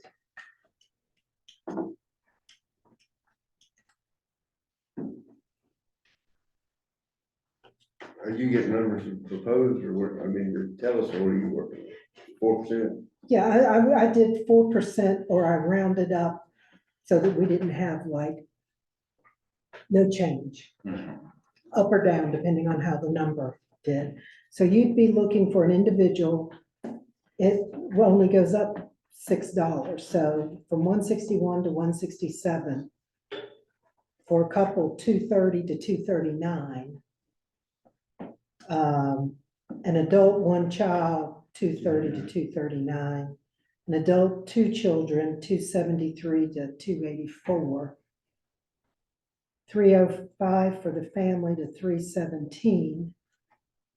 198 for a senior couple to 206. 112 for a senior individual to 116. So that was just residents is what I was looking at. Non-resident would be higher than that, right? You're right. I just haven't gotten that So far. you're saying, Joe, 4% across the board? That's what I figured was 4%. That's what I would figure. Like I said, as an alternate, since, we're thinking it was too much, I would say, hey, we could think going 3%, but really would that make a difference? No. No, I mean, what's the highest one, Shirley? I'm sorry. What's the highest one in non-resident? Non-resident, the highest one is 375. That 4% will go to 390, right? Yeah.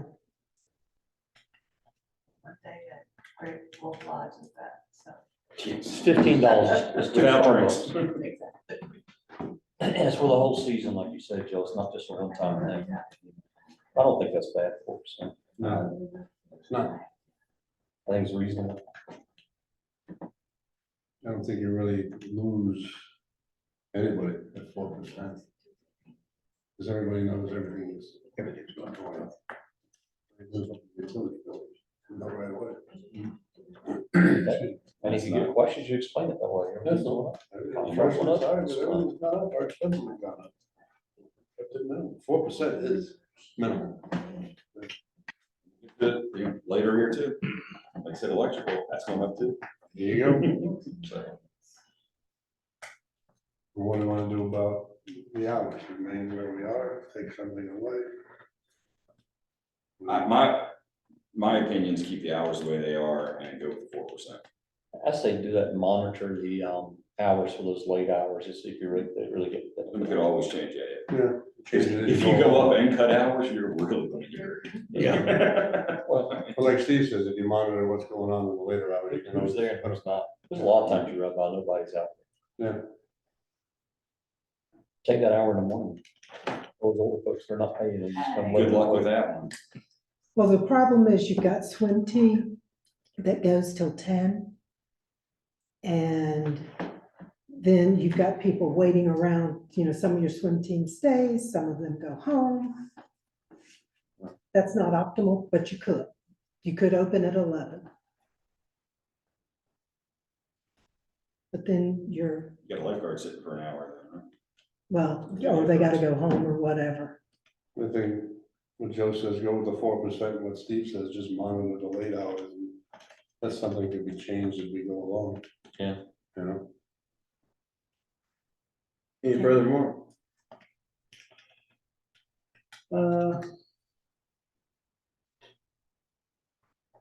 I'd probably say, 3%, 4%, 4% is probably reasonable given the times. Is there a motion? Well, before we do that real quick, what about the day passes? What about what? I don't think you should go up on those Just personally. keep those. Well, it just becomes a change issue, so if you go, I'll be honest. What are the day passes now? $10 for a walk-up and $8 if you bring a guest. So you get to that $11 and you get $9 change off of a 20, is what you're saying, and that's gonna be a lot of ones. It becomes, So 11 and 9, $20 road, you're all set. yeah, I know people complain about that rate. Yes, they do. Facebook, think it's too high, really it's not. No, it's not, when you really look at it.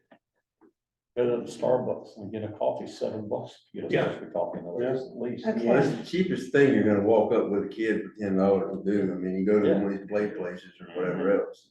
I'll pay a lot more. Okay, so I'll make the motion to go up 4% across the board on memberships, leaving the daily fees the same for the upcoming pool season. I'll second it. Been a motion and a second. Can I interject a friendly amendment to allow Sheree to round the number to the highest or lowest dollar figure? Or do you want it 4%, or do you want it to be 191.37? No, Oh, we're no, not- to the whole number, at least to the whole number. Yeah, We don't yeah. have to go, we don't have to go up to 10, to the 10 or the 5. Right, I yeah. think, especially with that too, we can say, hey, we did the best we could. Yeah. But yeah, absolutely to the whole number. Okay, Any further discussion? All those in favor, signify by saying aye. Motion carries. Is that, you're also approving, is there a motion to approve the schedule? I'll make this, the motion to approve the schedule as well. You said that's the same as last year. The same. How's that work with school starting back? Is that an issue anymore? It was the same, because schools went back on the right schedule last year and they're They're on not the talking about same. moving it up this No, year. right now, I that know, so, yeah, they got bigger problems right now. yeah, that was. Joe's made a motion, is there a second? I'll second. Steve seconded, any further discussion? All those in favor, signify by saying aye. Aye. Motion carries. And that was the same schedule, correct? Yes. With the exception of the open, the schedule proposed by Park and Rec opened 1 hour early on Labor Day, Was it open an hour early or open an hour late? an hour early, because we didn't know if they could get somebody to stay late Okay, on the last day. Which is a Monday, it closes at Okay. 8. so it'll be 11 to 8. Right. I'm sorry, it'll be 9 to 8. Yeah, it's a Monday. Sorry, 9 to 8. Currently, 9. I hear a lot of parents say by the time they get around to September, their kids are tired of going to the pool. Yeah. They've had about enough. Pulled up. Is there a motion to approve the event schedule that's been before you? So I did see we're moving National Night out to October for a cooler time. To you, for the They cooler finally season. will let- At least one other, I think Marshall has moved officially, and I understand there's gonna be others that Mhm. move. Western Sheriff- Chapel. West Chapel, yeah. Sheriff's Office, police, and fire and EMS are on board with being here in October as well. We couldn't get that ice out there last year quick enough. Mm. It was terrible. And the only other change would be the Christmas tree lighting moved out to December 8th because of the first Sunday is Thanksgiving weekend due to the leap year, so. It's good. Crazy. Is there a motion to approve the event schedule? I'll make a motion. Steve's made a motion, is there a second? I'll say. Mark second, any further discussion? All those in favor, signify by saying aye. Aye. Motion carries. Requesting council action on the reassignment of contract. Foster Lake and Pond was acquired by Bland Landscape Company back at the end of December. The existing contract, our existing contract does not have a provision to transfer. The same annual cost and the same services would be written or into the same contract. It'd be identical to Foster's contract, same money, same verbiage.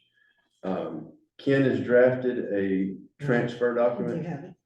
which has been sent out. Any further? Just to say, I think it's important to have that kind of provision in a contract. The contract that was with Foster before was not one that was one of what I would call one of our contracts. They still had it in theirs, fortunately. J.D. Cleveland had it. looked at it. Yeah, so unfortunately it was still in there. I think what you have, I looked at it in my package. I made an amendment this evening. Once I got Foster's contract, I made an amendment this evening and sent it to Sheree by email And it's- that has the date of the contract that was originally entered into and the section that's referenced for assignment. So I'm not sure if yours has that or not, but it's just as the mayor said, it's the same contract. It's just allowing, it gives you the ability to, you never know who's gonna get consumed by whom and whether or not you want them or not. And I think for repetitive monthly, annual, or multi-year contracts or something, that's an important provision to have. Does this contract take us out for the rest of the year? Is that what it does? It renews annually, correct? No, It's a sir. 3-year. It was a 3-year and we renewed until, I think it's, yes, sir, it's at least through the end of the year. I think it may be I'm not remembering, I think it's June of 2025. It's, The assignment won't tell you. no, You don't have the other contract in here. I don't. Okay. I don't have one, because all we're doing is just attaching that to To the our contract. Do we have an out in that contract if they don't deliver what Yes. the other team did, the other folks did? Sheree may know more than I do. I haven't. We yeah, do. I'm thinking the same way you are. I don't recall whether or not there's a unilateral Yeah, or it should bilateral be. termination provision or not. Should be I something like to have those to do, two. right? Yeah. Not come in, not do- I like to have those two. No, it says, our team stays, the Foster Lake and Pond team stays the same, but it does have a cancellation policy if either party is not happy. Any further discussion? Is there a motion to approve the reassignment of contract for Foster Lake and Pond to Plan Landscape Company? I'll make that motion. Mark's made the motion, is there a second? I'll second. Joe's second, any further discussion? All those in favor signify by saying aye. Aye. Carries. Renewal of contract with Carolina Pool Management, this is stuff we were just discussing, the 2024 contract for pool management service includes lifeguards, water quality testing and maintenance. The regulatory requirements such as getting the pool inspected, handling those BGB grades that are headed this year. The increase of 4% is in large part due to, we will have an adult pool manager this year, so David Stafford, who is a resident here in Lake Park, will be the manager. The adults make $1 or so an hour more than the children do, or the kids that work out there. Teenagers. The chlorine has went up X% and the liability insurance has gone up 7%, so that's the reason for the increase. The same contract verbiage and expectations as previously in the previous contracts. Bringing that verbiage that we get, money back from the unpaid lifeguards. It's in there.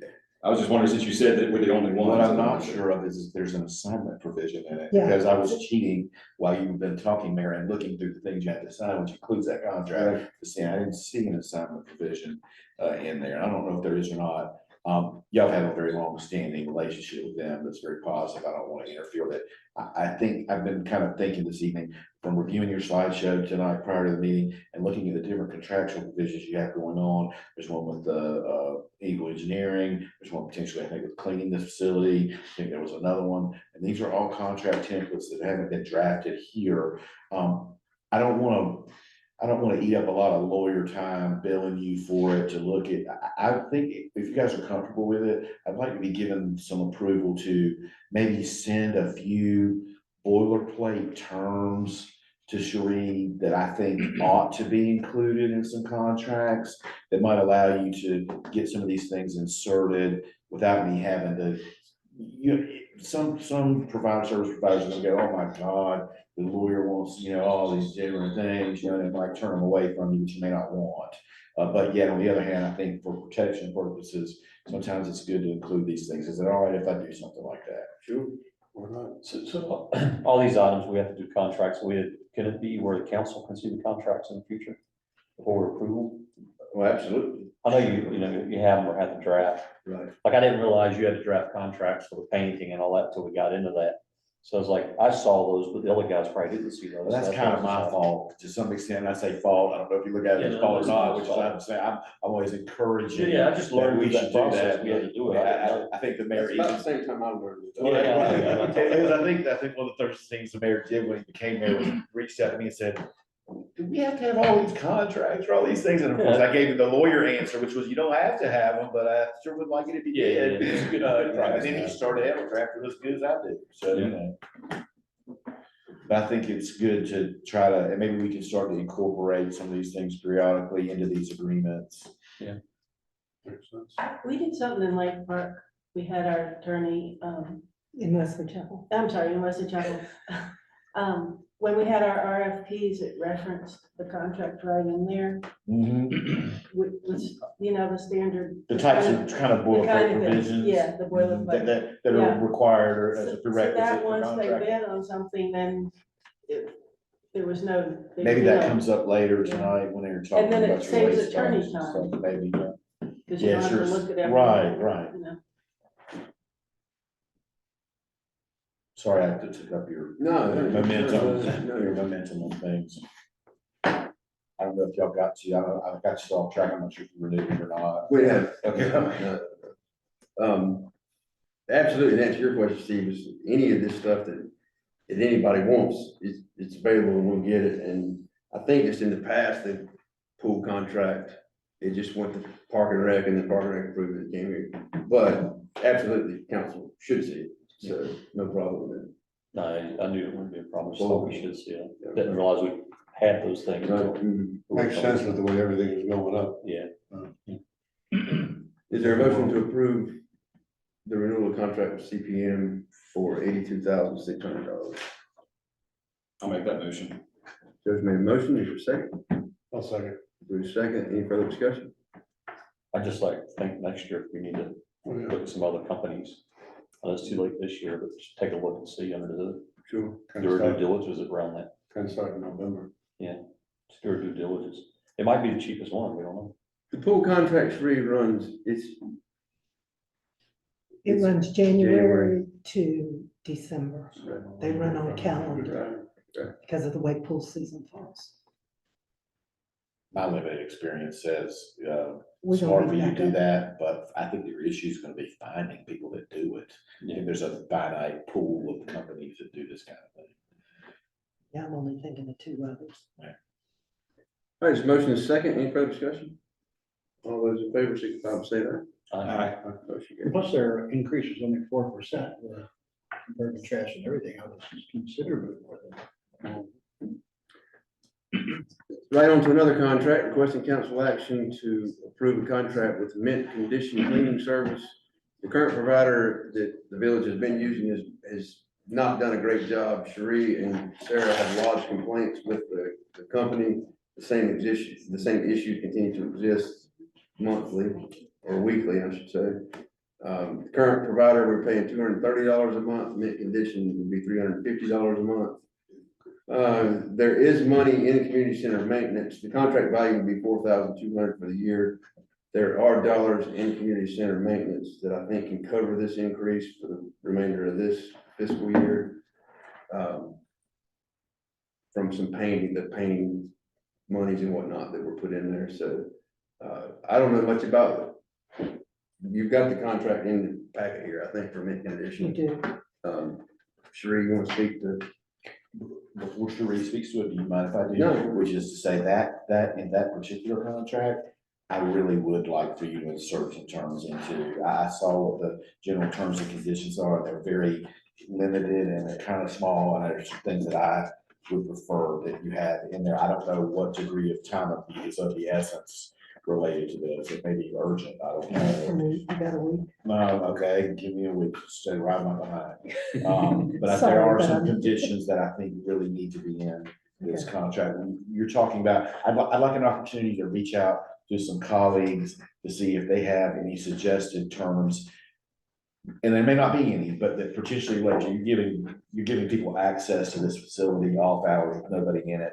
That there's something that addresses that maybe in some way, I'm not sure, I just think it's, and an assignment is certainly another one, and just things like that. I'm not trying to talk you out of doing it, I'm just, And I'm not gonna say it doesn't need to be changed, because I'm seeing area with something great that looks like all down the table here. Oh, yeah, it's ridiculous. I did some work in here for the TV monitor this weekend and I cleaned up behind myself pretty good. I was like, oh, that can be vacuumed, but they'll get it.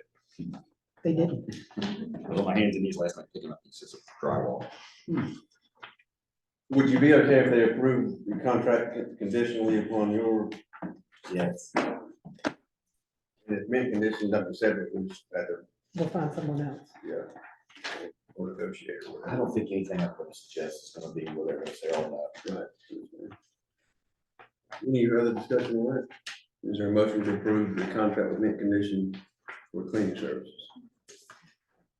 I'll make that motion. Mark has made a motion, is there a second? I'll second the motion. Joe, second, any further discussion? All those in favor, signify by saying aye. Aye. Any opposed? Motion carries. Our next meeting is February 26th. We'd love to see. Planning Board, Steve, January 16th, meeting overview. Sure, January 16th meeting, so meeting was really short. They had a couple of folks, like I said earlier, candidates that came in. Both of them spoke and they made the selection for Megan. And that was pretty much the meeting. That's all we talked about. They've not chosen chairperson, right? They have not chosen the chairperson yet. They plan to do that, you think, now that they're full, I guess, though? Yeah, John was here for part of the meeting. He had to leave, so he didn't get to see the second person that came in. So, probably made the right decision on who they picked. All right. You say John, you mean John McDaniels was still, okay, so he was still. Yeah, he was there still for that. here. And he will actually call the meeting to order next week, And then let and them- then They'll make a selection. they'll make a selection, and then they can vote on their own. Well, I thought he'd already resigned from the board. He resigned until we had a new person. Yes, yes. Yes, he was here doing that. Okay. All right, thank you, sir. Next item is discussion and action deemed appropriate on the proposed UDO text amendments we discussed earlier. For discussion. I don't I think have we any. discussed everything. Yeah, I don't think I have anything else. I make a motion to pass it. All right, you made a motion to, Steve's made a motion to approve it. We will need reasonableness and consistency statements. It's right here. Yeah, we had it somewhere. I forgot. Yeah, where they it was. should be in the packet. Yeah, they Steve, I'll will. take over on it if you don't mind. I got it. Go I ahead. studied how to stay got it. contemporaneously. I make a motion to adopt the following text amendment changes to the Unified Development Ordinance. All text changes made and suggested in Article 7 and Article 9 of the Village of Lake Park Unified Development Ordinance. These changes are reflected verbatim on the attached sheets and are incorporated by reference as fully set out herein. This motion includes the following findings by the Village Council. 1, the Village Council has found contemporaneously with the motion above that the proposed amendments set forth above to the Village of Lake Park Unified Development Ordinance, which serves as a comprehensive zoning plan for the village, are consistent with the plan, and that all the changes being set forth either amend or supplement similar terms within the plan. Also, these amendments, which are related to dimensional standards and accessory structures and greater specified terms related to walls and fences within the village, serve to further support the supplement the existing standards contained within the UDO and are therefore consistent with the purpose and intent of the UDO. 2, the Village Council has also found that the proposed amendments to the Village of Lake Park Unified Development Ordinance are reasonable and in the public interest by providing greater detail and assisting the Village of Lake Park planning and enforcement staff, its consultants, and any other employed firms in applying and meeting the stated purpose of the UDO. All right, Joe's made a motion. Is there a second? I'll second. Steve, second. Any further discussion? All those in favor, signify by saying aye. Aye. Any opposed? Motion carries. Joe? All right. Start off with, we didn't have our meeting last month. It was scheduled because we didn't have our council meeting and there was a few items. Sure. There was a few items that we were going to discuss as council before we went through, and also the one item that we were going to talk with Lieutenant Mayhew about with the golf cart ordinance. So with that being said, we talked in the December council meeting about the direction of going with the ordinance, nuisance ordinance, and what we felt about that, what we thought, do we want to continue to look forward with that? We've talked about it several times, and we decided to delay any conversation about that or any work on that till after the HOA CCNRs either passed or failed, and they failed. So if we want to do anything to clean up our village, that at least we have the power to do, would be our vehicle for doing that. So with that being said, I'll open up if there's any suggestions or ideas of what we should do with that, with the nuisance ordinance, where we should go with it. One thing I'd add into it is, I know everybody here received an email, at least all the council, I don't know if the staff received it as well, but received an email from Jennifer Gordon with pictures of a problem that she's having between how bad that backyard looks and then a dog running into her house. And and causing a mess there. I don't know if there's something that we can incorporate with that. And so there's a lot of looking into what we can do, but that's the first thing that came to my mind when I saw that email. So any other opinions or views of that, of which direction we should go with that? I mean, there's gonna be a fuzzy line between the HOA versus the village. Yeah, the HOAs, they feel that there's a lot of things that are in their current CCNRs that are so vague that they just can't enforce them. Yeah. So, if there's anything that needs to be, brought up or fine-tuned, it's gonna have to go through us now. So that becomes the question, right? How do we enforce it? Well, that's gonna be something that we would go into too, is what would need to be done with that. Could we have a part-time enforcement officer? Could we, one of the other local municipalities has somebody, could we hire them part-time to work weekends? How would it work? Don't know. It's all something we'd have to discuss and where we go with it. Would it be worth it to do it? And, we have a couple of eyesores throughout the village that this might be able to help with, but is this worth it? I don't know if at this point, if it is worth it, because there's minimal issues that I've seen or heard of, or on Facebook, wherever, that would warrant going into a complete setup of a nuisance ordinance, and then what are we going to consider a nuisance? We gotta get fine line definitions of what it is in order to be able to enforce anything, and who's going to enforce it. So it's like a big puzzle. Well, there are companies that I know Wesley Chapel used a company, to I have agree a with code. Bruce. It's so hard to enforce. It is hard to enforce, And but it's so aggravating. But the question comes, if you don't do anything, you currently have, and depending on when you talk nuisances, you've got aging fences that are literally falling down and look terrible. You don't really, some of them you don't notice until you happen to be the one that lives next door to them. So how are you gonna handle that? The other thing is, like, there's a company out of Greensboro, I was on an email today that I received, that that's what they do, is code enforcement, but what does that look like? I don't know. I know we have a hard time, we send letters and notify people when doing things on violations within the UDO. But it would take somebody else doing that and documenting and knowing what is and isn't a violation. I mean, the homeowners association, and nothing against them, with everybody that's on that panel or board, whatever you want to call it, they have no fangs. There's nothing they can do, really. And I remember that from when I was on the homeowners association. Yeah. We were shot down and couldn't enforce a doggone thing, from cutting lawns to washing the side of your house or nothing. So now what it's saying is, no disrespect to the homeowners association, they're just a pillar that can do nothing, and then it falls under the guidelines of the council to come up with answers. And I just don't know if it's really something right now that's really worth it, personally speaking. And then the question is, what is a nuisance? I mean, is it somebody's yard that's just a total mess? Like maybe some home on Etheridge and Conifer that people complain about? Is it Jennifer's problem because the backyard looks like a mess? I mean, I think that is it the dog gets loose from the yard all the time and attacks her in her yard? I think everybody's right in what you're saying. And I think that part of the reason that we're discussing tonight, and it was discussed at the previous council level, is because of the lack of oversight ability by the HOA.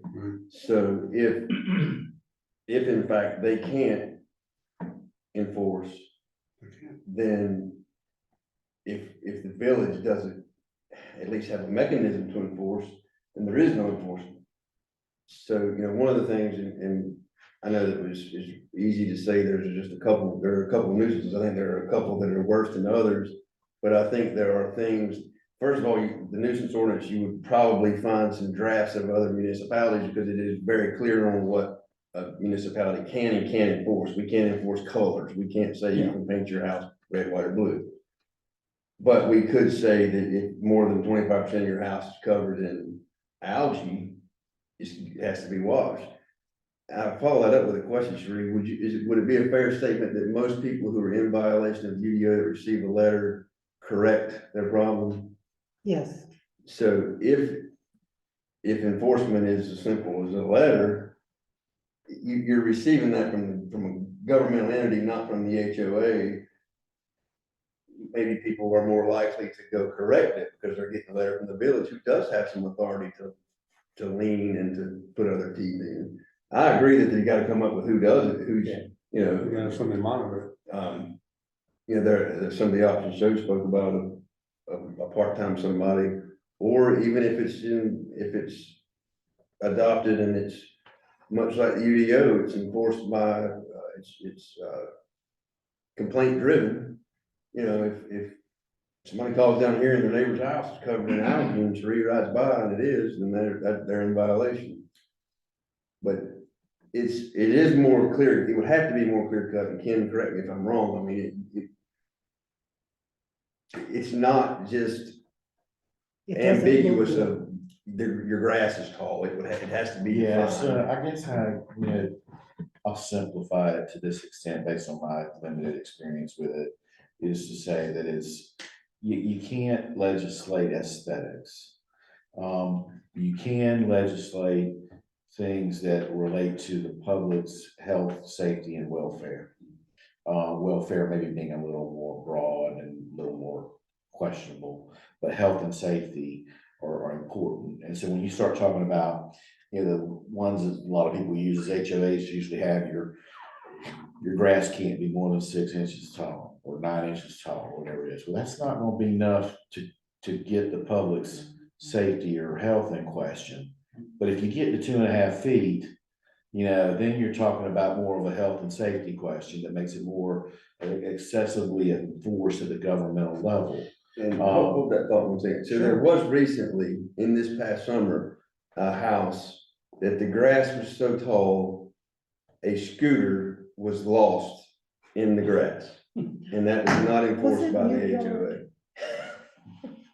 So So, laying down, So there are some examples. no, The other comments that I have are what Mark's talking about. He mentioned such specific subject matter. What do you want the subject matters of the nuisance ordinance to be? I think it's kind of a baseline area. I sent Joe something recently about noise ordinance, you know, as a nuisance, as a potential, you know, thing to discuss, whether that's something you want to discuss or not, you know, it's up to y'all. But so that's the one thing. Mayor, I appreciate your point to the staff about, are people who are in non-compliance on UDO issues gonna typically 95% of the time resolve it? They are.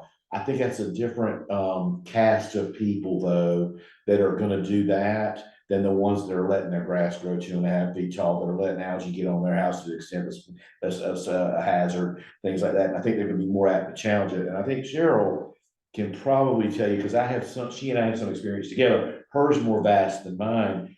If you get into enforcement mechanisms that start to become a subject of challenge or debate, and you're having hearings over all of that, the costs that start becoming incurred by people like me or other enforcement entities starts to become, and I'm not trying to dissuade you for cost, but costs in our lives are everything these days, I think, for everybody, no matter who you are. That starts to become something that you should be cognizant of when you're making that decision about what you're wanting to go after, if anything.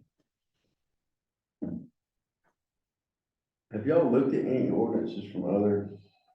Like how broad? Several examples, Wesley's Chapel always gets brought up, you know, with their general Well, ordinance. we had a contract person back then because we had our whole planning was contracted to someone different. And they had a code enforcement person. I think he probably wrote pretty good ordinances, and I went into it thinking, oh, you know, we have the ordinance and it says you'll do this and they'll do it. Oh, God. And what are your teeth? You know, you say the HOA doesn't have much teeth. What's your teeth as a town? Because ask Vaughn, because I worked with him closely on it, and we didn't seem to have much teeth either.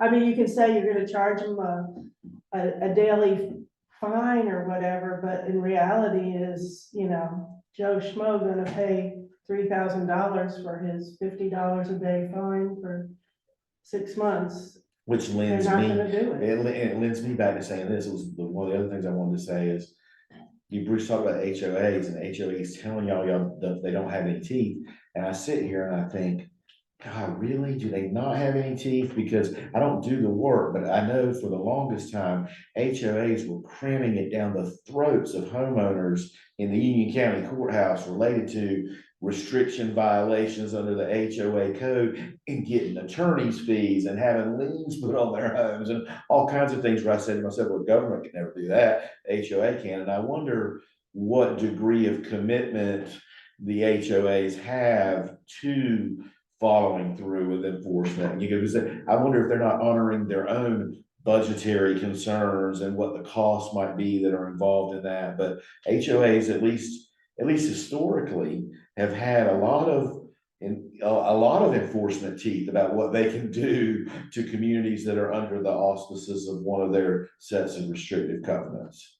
Problem being their restricted covenants are vague, so vague that they're mildly unenforceable. That's at least what we have been told in meetings we've said. And to be the lawyer, then what I would say in response to that is, okay, give me an example of where one of these has been litigated to the extent the vagueness of it's been deemed to be unenforceable. Because they clearly must be talking about something specific. What's the specific example they're using other than giving you a conclusory?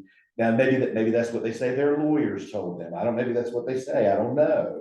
I'm not sure. Well, that's exactly what they've heard, and they have recently, and I say recently, probably within the last year or so, changed attorneys. Mm-hmm. And the attorney that they do have now has been more willing to bring this up somewhat. They've done a little bit more with it. Their previous attorney would always tell them, you'll never get anywhere with this, it's too vague. Right, yeah, and maybe they're right and maybe they're not. I don't know. So And you mentioned noise briefly. Noise ordinances, we had some we had some lawsuits going on. You have to then have a noise meter, and then you have to have somebody qualified to use that noise meter, and you have to have that noise meter calibrated periodically, and I think you of can things, send an email to me about the noise ordinance. I think of things like noise ordinances as more of a mechanism for combating what might be other suspicious behavior, potentially. There are ways that they can be utilized that are of assistance other than their baseline, trying to not make it too loud outside. I know that one of the situations you're talking about with noise, that wasn't related to the way I think of it, so, yeah. and the Union County deputies didn't. Right, that's a whole They other. didn't enforce it. So are we coming to let me put it this way. Okay. Bruce says that he thinks that there's really just not quite a need for it yet, correct? Yeah. Is that the consensus that we're getting, or should we? You tell me what we want to go back to the ordinance review committee with.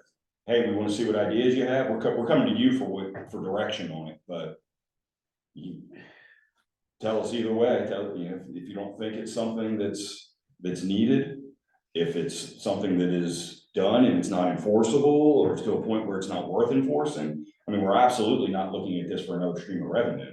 That's not the means of it. We're looking at it as, trying to keep things in control where they may or may not be. And we all know the few that we've heard, time after time. It's probably, for the most part, I'd say in the last 5 years since I've really been paying attention to outside my little box, it seems like it's actually, in most cases, gotten a little bit better.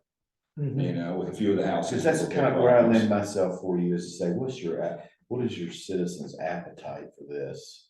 Do they have an appetite for it? Because if they do, then what are you at? 23 cents on 100? Is that where you're at? Is that where you're at? Is that what your rate is? 21.5. 21.5. Well, go to 34, and then you can create plenty of revenue to engage in enforcement staff to make sure the appetite's met. Otherwise, I don't know.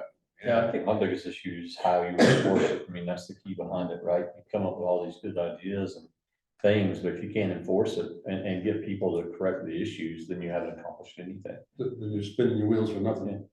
Well, I tell you what then, how about, since that's what you said, Mark, do you have something to add to that? I'm sorry.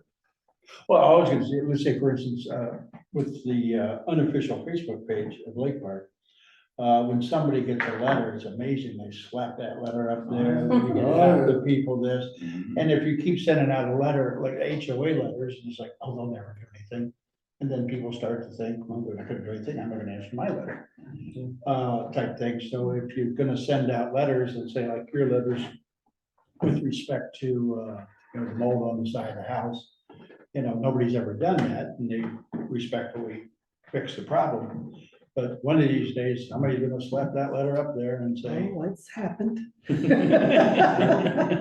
you drive around now, you can find houses, especially light colored houses that have green mold all over the place. And Mark, you're right. I mean, if you're gonna bark, be prepared to bite. Yeah.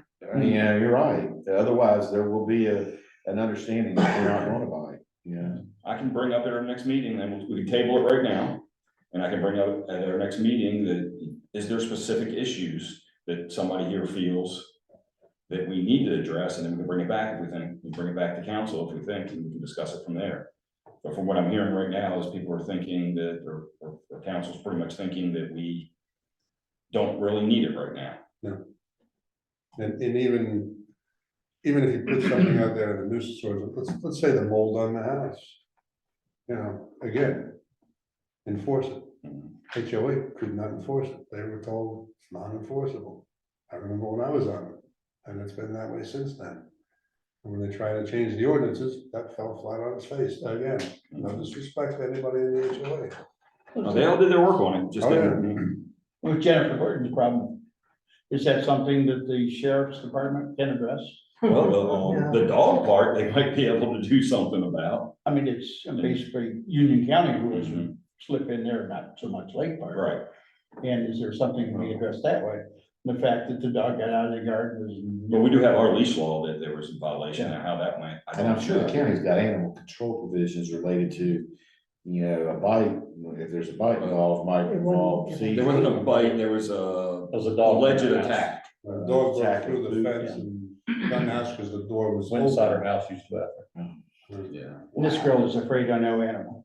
Yeah, she's got her snakes and all that. And then if you look at the backyard of this person who has those dogs, I've seen garbage dumps. I think you could probably go with a health hazard on that. Oh, yeah. From what I saw. I never seen You'd anything be so hard bad. pressed, I know it'd be hard to prove it, Yeah, but I that's think it. There it's. you go again. because I had, you know, it took everything in the world for me to finally get Union County years ago to condemn those Clean two that houses. house. Oh, I know.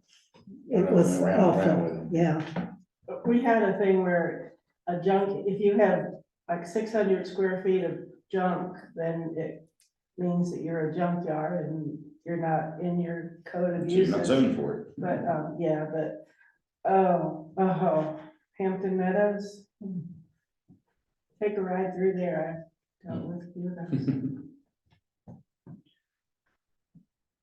I Some think, people like to have a lot of junk. I think what Joe is saying is he should go back to If the we come to committee and see if they have anything in mind. I mean, we really don't have anything specific in mind that we could even push unless we start to pay a part-time code enforcer. There we go, our expenses are going up again.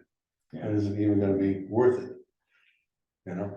And we thought we would get, we'll share one with another town or whatever, that didn't go so That well. Well, That don't work. and even with that, if you Try. got somebody riding around, writing it up, then what does that really mean then? You collect on it, not collect on it, do they fix the problem, not fix the problem? That's where it becomes the issue. Then you start paying Ken.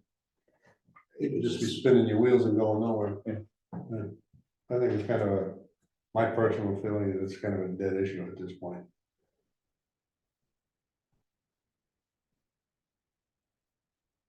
Refer our deputies to them, see what they can do. So for the time being, we'll pass on the nuisance ordinance.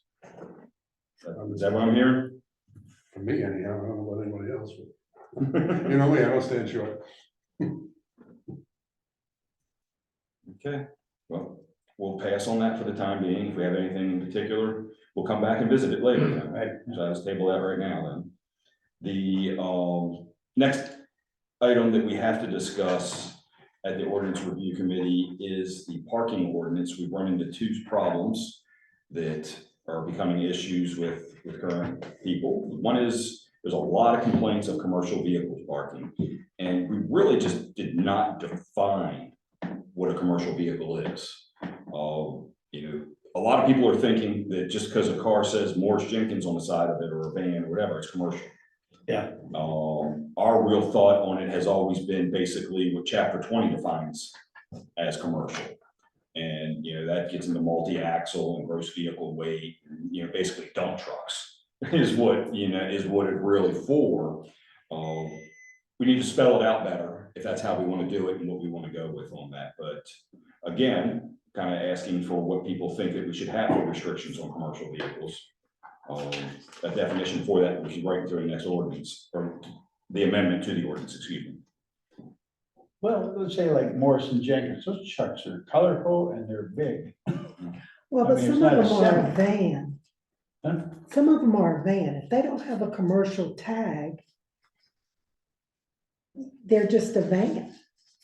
These really aren't vans, the ones I'm thinking of. Okay, well, the box trucks are, If the box trucks has a commercial plate. Usually they park one in Yeah. the driveway and they park one in the street out front. It takes up half the street. Well, now, if it's for somebody having service done, yeah, that's a different. that would be problem. that, but what's going on is the day in and day out of somebody that works on call and parks their Morris Jenkins. Hmm. And I'm just using that as an example, I'm not saying that's the problem, it's Yeah. just, you know, call Morris Jenkins, you know, I'm just saying that's one I hear, think of off the top of my head. But parking the car out day in, day out on the street is, some people have complaints of that. So we have an issue with that. There's also a resident that's complaining about one of their neighbors is running a mobile tire business out of their house. Mhm. And they're parking a very large trailer in their driveway. And the only thing that we can see currently that we can do anything about with it is if they're actually working on the car in the street. Yeah. Is against our ordinance. So we've got that, but that's alleged to be done, but have we ever heard, sure, anybody say that they've seen that happen? I know that. No, and I've got my deputies watching, and I told them, the residents that were complaining, all they had to do was call me, Mhm. and we've not This heard weekend, anything. that truck and trailer were changing tires at Fred Kirk Park. Maybe they got smart and moved off their road here and they're using the park, which is Maybe. in the village too. That's, Thinking I might need some tires. call them up. So, yeah, that's something that we're gonna issue, or that we have an issue that we need to address to, for the commercial vehicles. So we'll be coming back to council with some type of amendment in the parking ordinance for that. And also, as much common sense as it sounds, you can't park a car in more than one space. But we have no real way of having a provision on that. Right. So we gotta just, you know, put something in there that's parked between the lines or. Park in the lines, but so many people hit the lines and they're out here, you know, especially on We have Craig. nothing for that, so that's going to be, an issue that we're addressing. We also have a problem with motorbikes on sidewalks. Yeah. There's some kids have been going around, and I guess I haven't heard much of it lately, so has it calmed down? After Headland got in touch with one of the kids' parents and talked with them and said he was gonna talk with the rest, and I haven't heard as much with it, but still. It'll probably ramp up when the weather gets warmer. Well, this is true too, yeah, in the middle of the winter, that's when we were having problems in December with it, and January with them going around different ponds and, Alden Pond, they were driving around there a lot, wasn't it? Yeah, that where we were having, they were tearing that area up. So we're gonna have to add something with that into the ordinance, but we gotta be careful to make sure that we don't, you know, restrict little kids with their small electric scooters, you know, making them ride in the street. We don't wanna do that too, so. Or a small electric motorcycle looking thing. Yeah, we gotta come up with the proper verbiage on it. Yeah. You know, for that to prohibit properly, whether it's gasoline powered or, vehicles, or devices that are capable of certain speeds or something. We'll discuss that and bring that back. I got one quick question back to commercial vehicle. Kim, Does, you know, no, let's see. Yeah, I know something. Point that. Do you think a municipality can define a commercial vehicle to allow for parking? I think that's gonna be coded in HOA. Well, We own our street. I don't know the Street, answer, but I don't know what the about answer to driveway? that.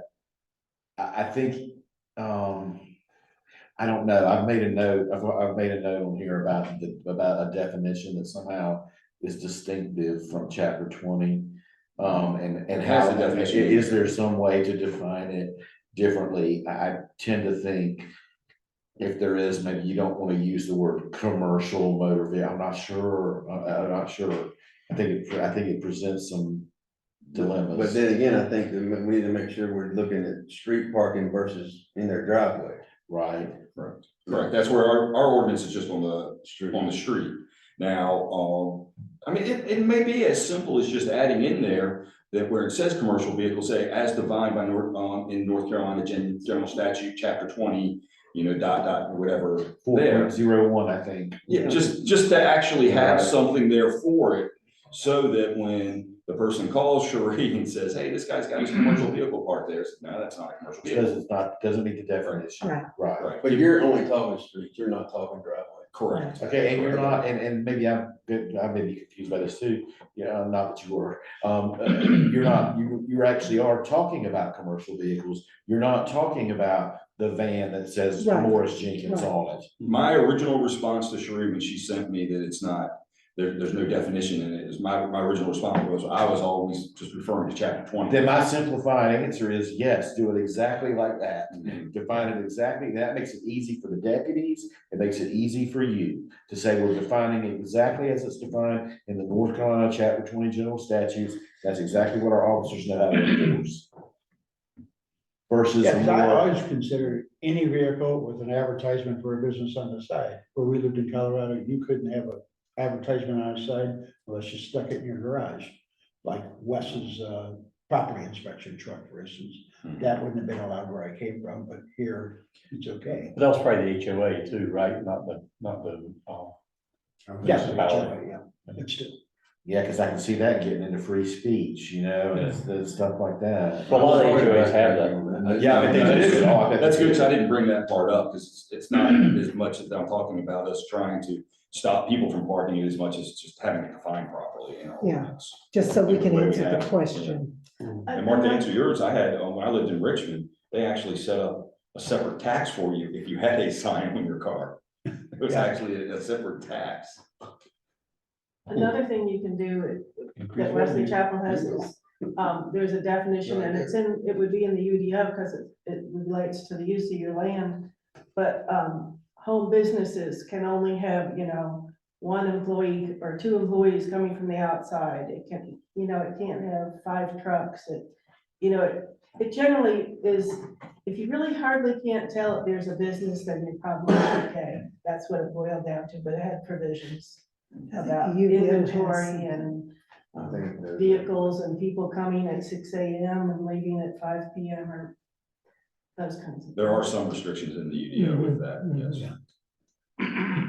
Okay. I have one more. Yep. Nowhere in your current ordinance do you have that you have to have a tag. Your vehicle has to be tagged. It was in the old ordinance, Yes, it was. so it got left off? Yes, sir. Okay. Please, Yeah, we need that. because Fix we that had a then. red truck that I had a conversation with over at Sages. Is that the Ford truck? It's a classic truck or something? How old is it? It doesn't matter. Well, I was just curious with that email to what he's actually gonna end up doing with it if it won't fit. If it's a classic truck, you don't wanna park it on the street. Yeah, it won't fit in his driveway and it won't fit In his garage. in his garage, but my issue is you gotta have a tag. He has till Friday. And I need to move. Yeah, well, he needs to, I don't know how that got left off, but I'll look where but that if you was. will, because Yeah. my deputy brought that piece to my attention. Golf cart inspection process, we asked, that was the question we had for Lieutenant Mayhew. Sounds to me from what he was saying, it's up to us. If it's working the way it is, they're fine with that. And I would say this would be something we just address later on if it's a problem. If it gets that heavy. If it becomes a problem, we have multiple carts and it becomes something we have to deal with, then we deal with it then. But till then, we we just go with the way we are right now, is my opinion, so. It says pushing something that there's no reason to push it. The social district will continue conversations on that in our next meeting. Be nice to be able to get something done with that for our upcoming Food Truck Friday. Joe, did you get my email? about Yes, that? I you? did, yes. Thought it was an interesting concept, so I only got a chance to look at a little bit on it.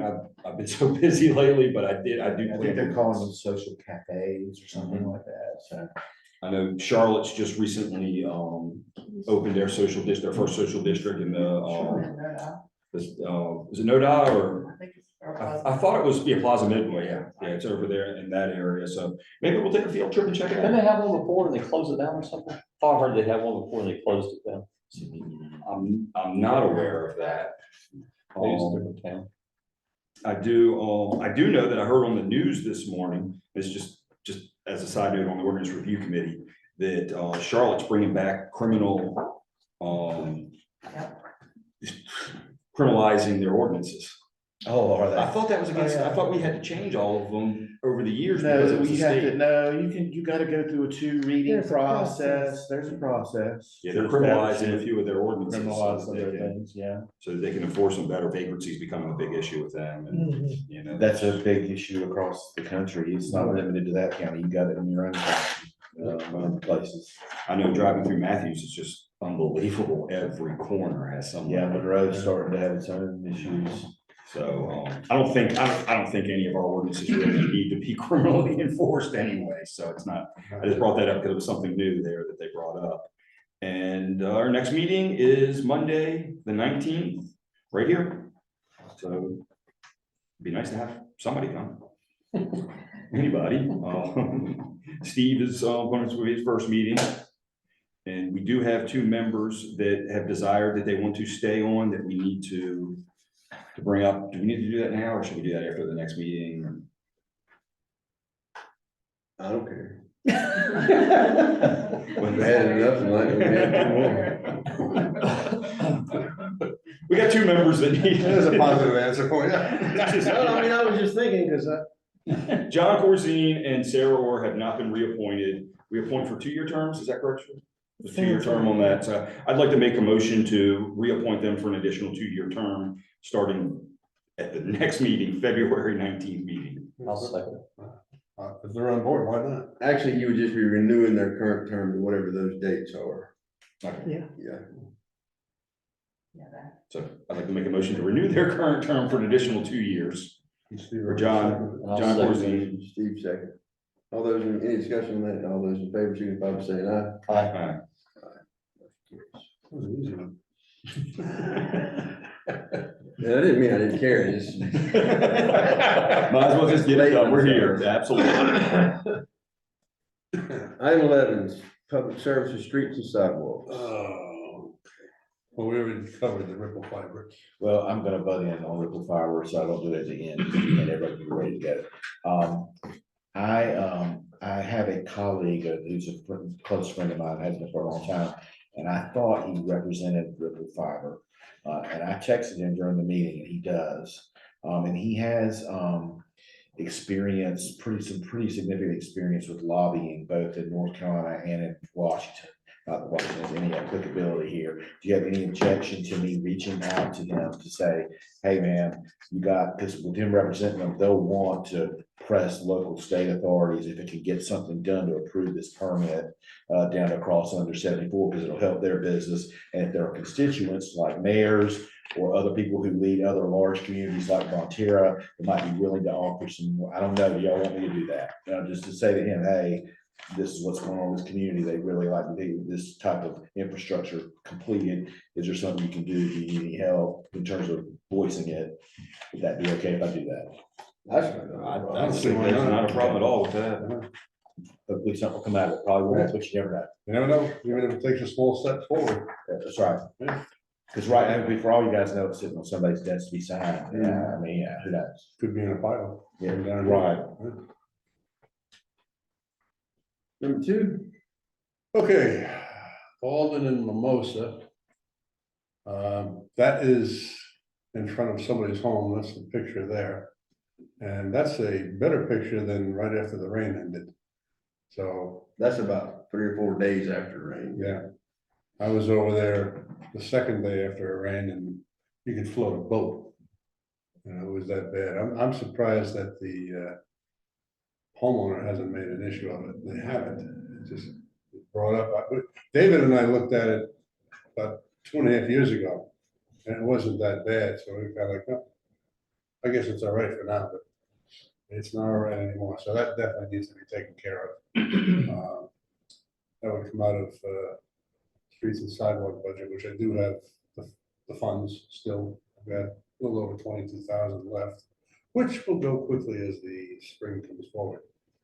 So would need like to put a motion to have $3,840 approved for that segment right there. Bruce has made a motion, is there a second? I'll second. Steve second, just one piece of discussion, Jim emailed in, Jim's out of town tonight, I should have said that at the beginning. He emailed in and asked, he had a good question about this and the next sidewalk issue, about possibly doing the pumping in the foam that raises the sidewalks. I had an opportunity to talk with one of those companies on a whole different, nothing involving the village, but I brought this up. And they didn't say they wouldn't bid it or they weren't interested in it. Now, they do say that they're cheaper than tear out and renewable, that they can raise panels and do that. But the linear length of this and the other, in particular around Founders Park, when we keep talking about that one, trying to keep it level to the other sidewalk that works right. Like if they raise it too much and they just create ponding down there. So they're more of a 1 panel, 2 panel deal. They can raise them up and they say they can do it no problem. Now, I did some reading on Reddit and the other online stuff, and people were saying it's not a long-term solution. It did work for a year or two, but it still sinks back down. You're not addressing the underlying issue of the. Which is the soil content. The soil content itself that drops, and that's what drops the sidewalks. It's either that or roots, one or the other, yes. Yeah, just wanted to mention since Jim had emailed him about that as well. So. I wouldn't recommend the foam for reasons you just mentioned. Especially if it's not long term. No, it's not. I'm gonna come back and bite you a few years later. Motion is second to contract with Air Construction for removal and replacement of the sidewalk at Alden and Mimosa for $3,840. All those in favor, signify by saying that. Motion carries.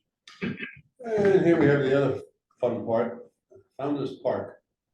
Both sides, I always get confused, north and south, east and west, but it's almost identical on both sides. Where once again, the sidewalks are tipped in. And this is pretty much the worst photo right here of the one side, which is over near Cortland and Mimosa. And both sides together would run $7,680. Jeremy and I had talked about, is it park and rec, is it streets and sidewalks? It's basically, it's within the park. Right. It's not, the public streets where folks live, so I don't know how you want to cut that, Jeremy. Up to council. I mean, if we want to fix it, we do it. We fix it, and then if you guys want, really, you're just split hairs and money. Yeah. Need money, you need oil, we'll figure it out, so. I mean, technically, I have the funds, in streets and sidewalks still, but that will deplete it down to about, between that and the other one. Two of those are 11,700. So I'll be down to about roughly 9,000 in my head, that I'll have left, and there's more coming, but as spring has not hit yet. And this is streets and sidewalks, this is not Powellville. Oh, I know that, yes. No, I mean, you're not thinking. Oh, no, It's not I'm thinking either. Jerry and I had talked about it, the streets, sidewalks, park and rec is like balls up in the air. Yeah, we can Yeah, always that part's worry fine. about it down the road. Maybe he picks up one side, I pick up the other, whatever. So, but either way, I'd like to make a motion to have $7,680 approved to complete the repairs. Final split of how it's going to be divided, we can figure out between now and the next meeting. We'll take the 680. Take the what? We'll take the 680. Bruce made motions, or a second? I'll second. Mark seconded. The only thing we do need, if we're gonna We can move money around next month if we have to. Right. He's got money in streets and sidewalks to cover it, so. I've got Yeah, it. really, when you approve a payment like that, you should be, you should have money in the account, so. Which I do. I'm assuming it's coming out of sidewalks. Yeah, I mean, I do have the funds between that and the other that we previously looked at, and it would be leaving with approximately 9,000. We're just not going in the spring, we may have to appropriate funds in the street. Right, we might have to, depends on how the tree roots push up or what have you. The only other comment I would make about this has been an ongoing issue that I think has gotten worse. Yes, it has. Mayor Cleveland had asked Lucas a couple years ago to quote, cutting in some swales at these areas to Right. allow the water to flow out to the road. So I did have Lucas, they went out there the day after the rain or afternoon after it had rained. And they quoted cutting in some swales for like $1,280. But they said 2 years ago, when they quoted it, and again this time, the way that lay of the land is, they're not sure cutting in that swale is gonna move that water. And even if it does, when it gets over to the road, the curve is curving there, so it's gonna hit there and probably pond, so. This would be a temporary Band-Aid. If it even temporarily fixes it all, but I'm just full disclosure on. Does need to be a drain put in there or something to drain it out, or Actually, like a French drain? no, the sidewalk is tipped. Okay. So It's a instead of grading being issue. level, yeah, it's sunk all the time. Once again, it comes down to that foam issue. Why don't we use foam for the simple reason, and it's only 1 or 2 pounds. It's a temporary, and it's only gonna sink again. I'm just thinking about in the future for tipping them there. Well, once, again, he's taking out enough to replace, and he's gonna have to raise, and so it's above the grass line. And the water will not pond. Doesn't mean it won't happen somewhere else within the Yeah. Founder's Park as time goes It's on. not there. But the ironic thing is, if you look at it, you stand in the middle of Founder's Park and you look over to the left, near Cortland, and there it is. And you turn around and look over to the right, it's almost Directly across from each other. directly across from each other. It's kind of weird. There's no underground drain. Is there, a motion, there's a motion, second, we've got discussion, all those in favor, signify by saying aye. Any opposed? How you gonna, good. Okay, clock tower flag light has been replaced. This is kind of a slide from 2 months ago. It's been a while. It's all done. We finally got the right one fixed, so we got both of the flags are lit properly. The overhead lights, street lights, lots of them have been out.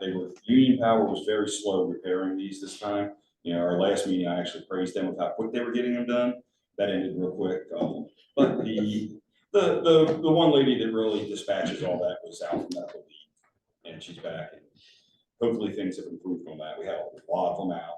It's typical, happens during when it starts getting colder, it happens. So we had a lot of discussion on social media about that, and a lot of lights out at one time, but they're all taken care of. And we have received notification that Union Power is raising their rates. Gee. So Here we go. starting April, the rate's going up. We have no idea how much our rate's going to go up, but just be ready for probably trying to get needing a little bit more money for power as it comes. We haven't increased that amount in years. We haven't had a rate increase, so I'm sure we're going to go up some. Everything else. One other thing on those outages is there's at least one down by my house, that's not been fixed. But they said they've got some underground. There's some underground issues that they're dealing with on a few of them. Hey, if they're out, they save electricity. No, we pay a monthly fee. Oh, They're out, they're making out on us. It's like this. Yeah. All right, 11C, waste collection, or 11C0, budget amendment for waste collection. I'm gonna let Sheree decipher this slide.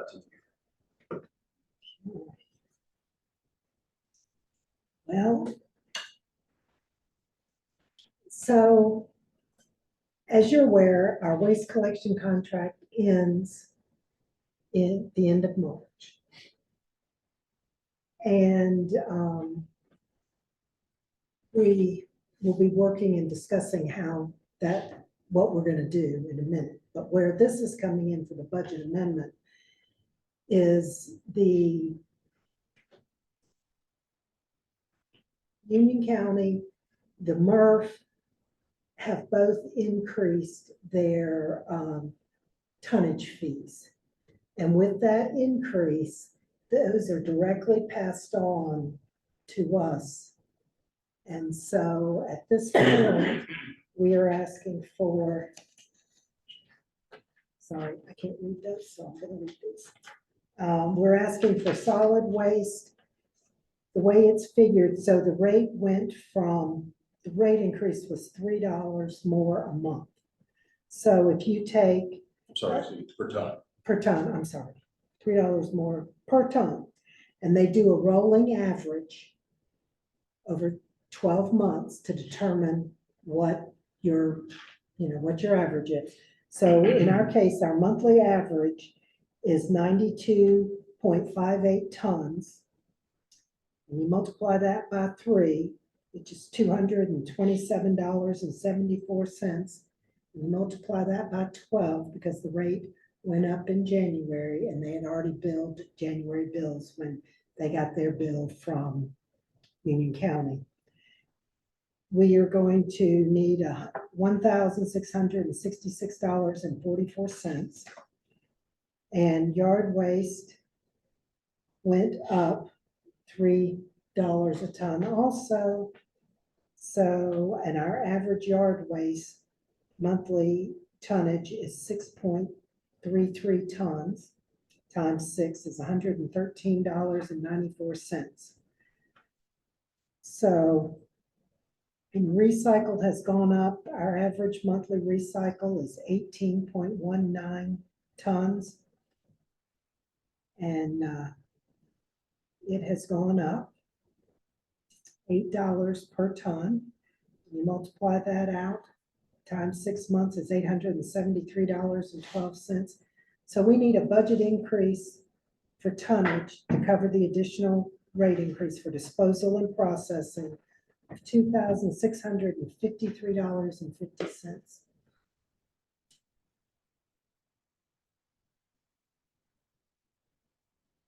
So we need a motion. I'll make the motion to, what are we gonna, do we have the money in the budget? Do we need to move money or, You're gonna need to move money. We don't have it budgeted. so we'll take that from Yeah, the, we're usually going pretty close. okay, so we'll have to take money from the general fund Mhm. to trash. So first off, let's move $2,653.50. No, 50 cents. Move it. $2,654. $6.60. $660 from general fund to trash. That's trash. So I'll make that motion. I'll second it. Joe's made a motion to move $2,660 from fund balance to waste collection. Who's second? Any discussion? Vote signify by saying aye. Aye. Motion carries. Then I will make a motion to spend or to increase the budget or I to don't think you gotta make another motion, right? Because the bills are gonna come. You just need to move the money. just move the money is all we need? Yeah. Okay. Because we're already under contract on that, so. Typically, you'd be right, it's just like, we always have to do it. Waste collection, item 1, discussion on contract renewal. Gentlemen, what do y'all want to talk about? I know Jim sent you information and an RFP, the beginning of an RFP marked up, knowing that we would need to have this discussion tonight. It has been 10 years since this contract was put out for bid. Was Waste. there RFP in 14? Mhm. I couldn't remember. What's that about? So at the end of the day, because it's been 10 years, you all would need to decide, do we want to put this contract out to bid? Or are we going to keep this contract with we have a 5-year renewal option left on it. And Waste Pro has done a good job. I'm not saying that at all. We know there's going to be a significant increase. I don't know that there's another carrier that can do the type of service that Lake Park needs because we're manual. You cannot, there is not, to my knowledge, an automated truck that is short enough to get into our cul-de-sacs for us to go automated. And if there is, there are going to be additional charges for more trips back and forth to the landfill. But I do think that to be a good steward of our money, we need to put the contract out to bid, stating up front, we need manual labor, not automated. We're not aware of any automated system right now that a truck would fit down in there without taking out the cul-de-sacs and see what we get back. So you have, as an initial start on a proposal, we went through and made some changes on the RFP, trying to, let people know what we were looking for and all. It would be a closed bid for the contractors, for the bidders. And then we would open the bids at one time together at a designated time. And then we would be back to council in March for you all to make a decision so we could start negotiating the contract, so we could be under contract effective July 1. So Waste Pro has agreed as a good faith effort, and we appreciate that they would continue our contract at the current rate with the exception of the tonnage fees increase at the same rate until July 1, which we appreciate. Several things, there are several options here, and I know as y'all looked through this proposal, you might have noticed some things, and I'm going to refer you to the very last page of the RFP. This was just an easy way to request information. So we went down, there's 1,220 solid rolling carts. We're figuring as bi-weekly, and it gives you a number. And the white goods, which is bulk, white goods and bulk, bi-weekly. And then your condominium, taking away, what you're noticing here in this option is we're removing all of the little bins that are using the, it should be the last 2 pages of your packet. We're using all recycle carts, roll-out recycle carts, and then yard debris. So we can approach this 3 different ways. We can go ahead and ask, give us a price to each one of the vendors for the exact service that we currently have. Don't change anything, just give us the amount of, for the service we have. We are the only municipality that does recycle every week. The next option would be to do recycle every other week. And the week we don't pick up recycle, do bulk. And that's a call in to Waste Pro to make arrangements to pick up and limit it to 4 items. Indian Trail and Starlings pick up bulk 3 or 4 times a year. So you've got that, and then the third option would be to go to yard debris every other week. By bag and not plastic. Yes, sir, by those paper bags, and I know I was in BJ's last night, because I was concerned about, I just hadn't looked other places, you know, what you were looking at for like 13 or 15 bags. And they're about the equivalent of what you're doing with these large trash bags. They weren't, you know, but from the standpoint of time and everything, they're more environmentally friendly to be paper bagged. That could still be up for discussion. My question is, and I don't know, how many, you know, during leaf season, you may have someone with 15 bags. But if it's not leaf season, how many people bag their, not trash, bag their grass clippings instead of mulching it? Could we get away with every 2 weeks yard debris? Or what would you like to see quoted by these carriers to know what's gonna give you the most information? I have one question before we get to that. Yes, sir. But on the front page here where it says the increase could be 28% or as high as 42%, is that based on the side load at 28% and the way we do it at 42%?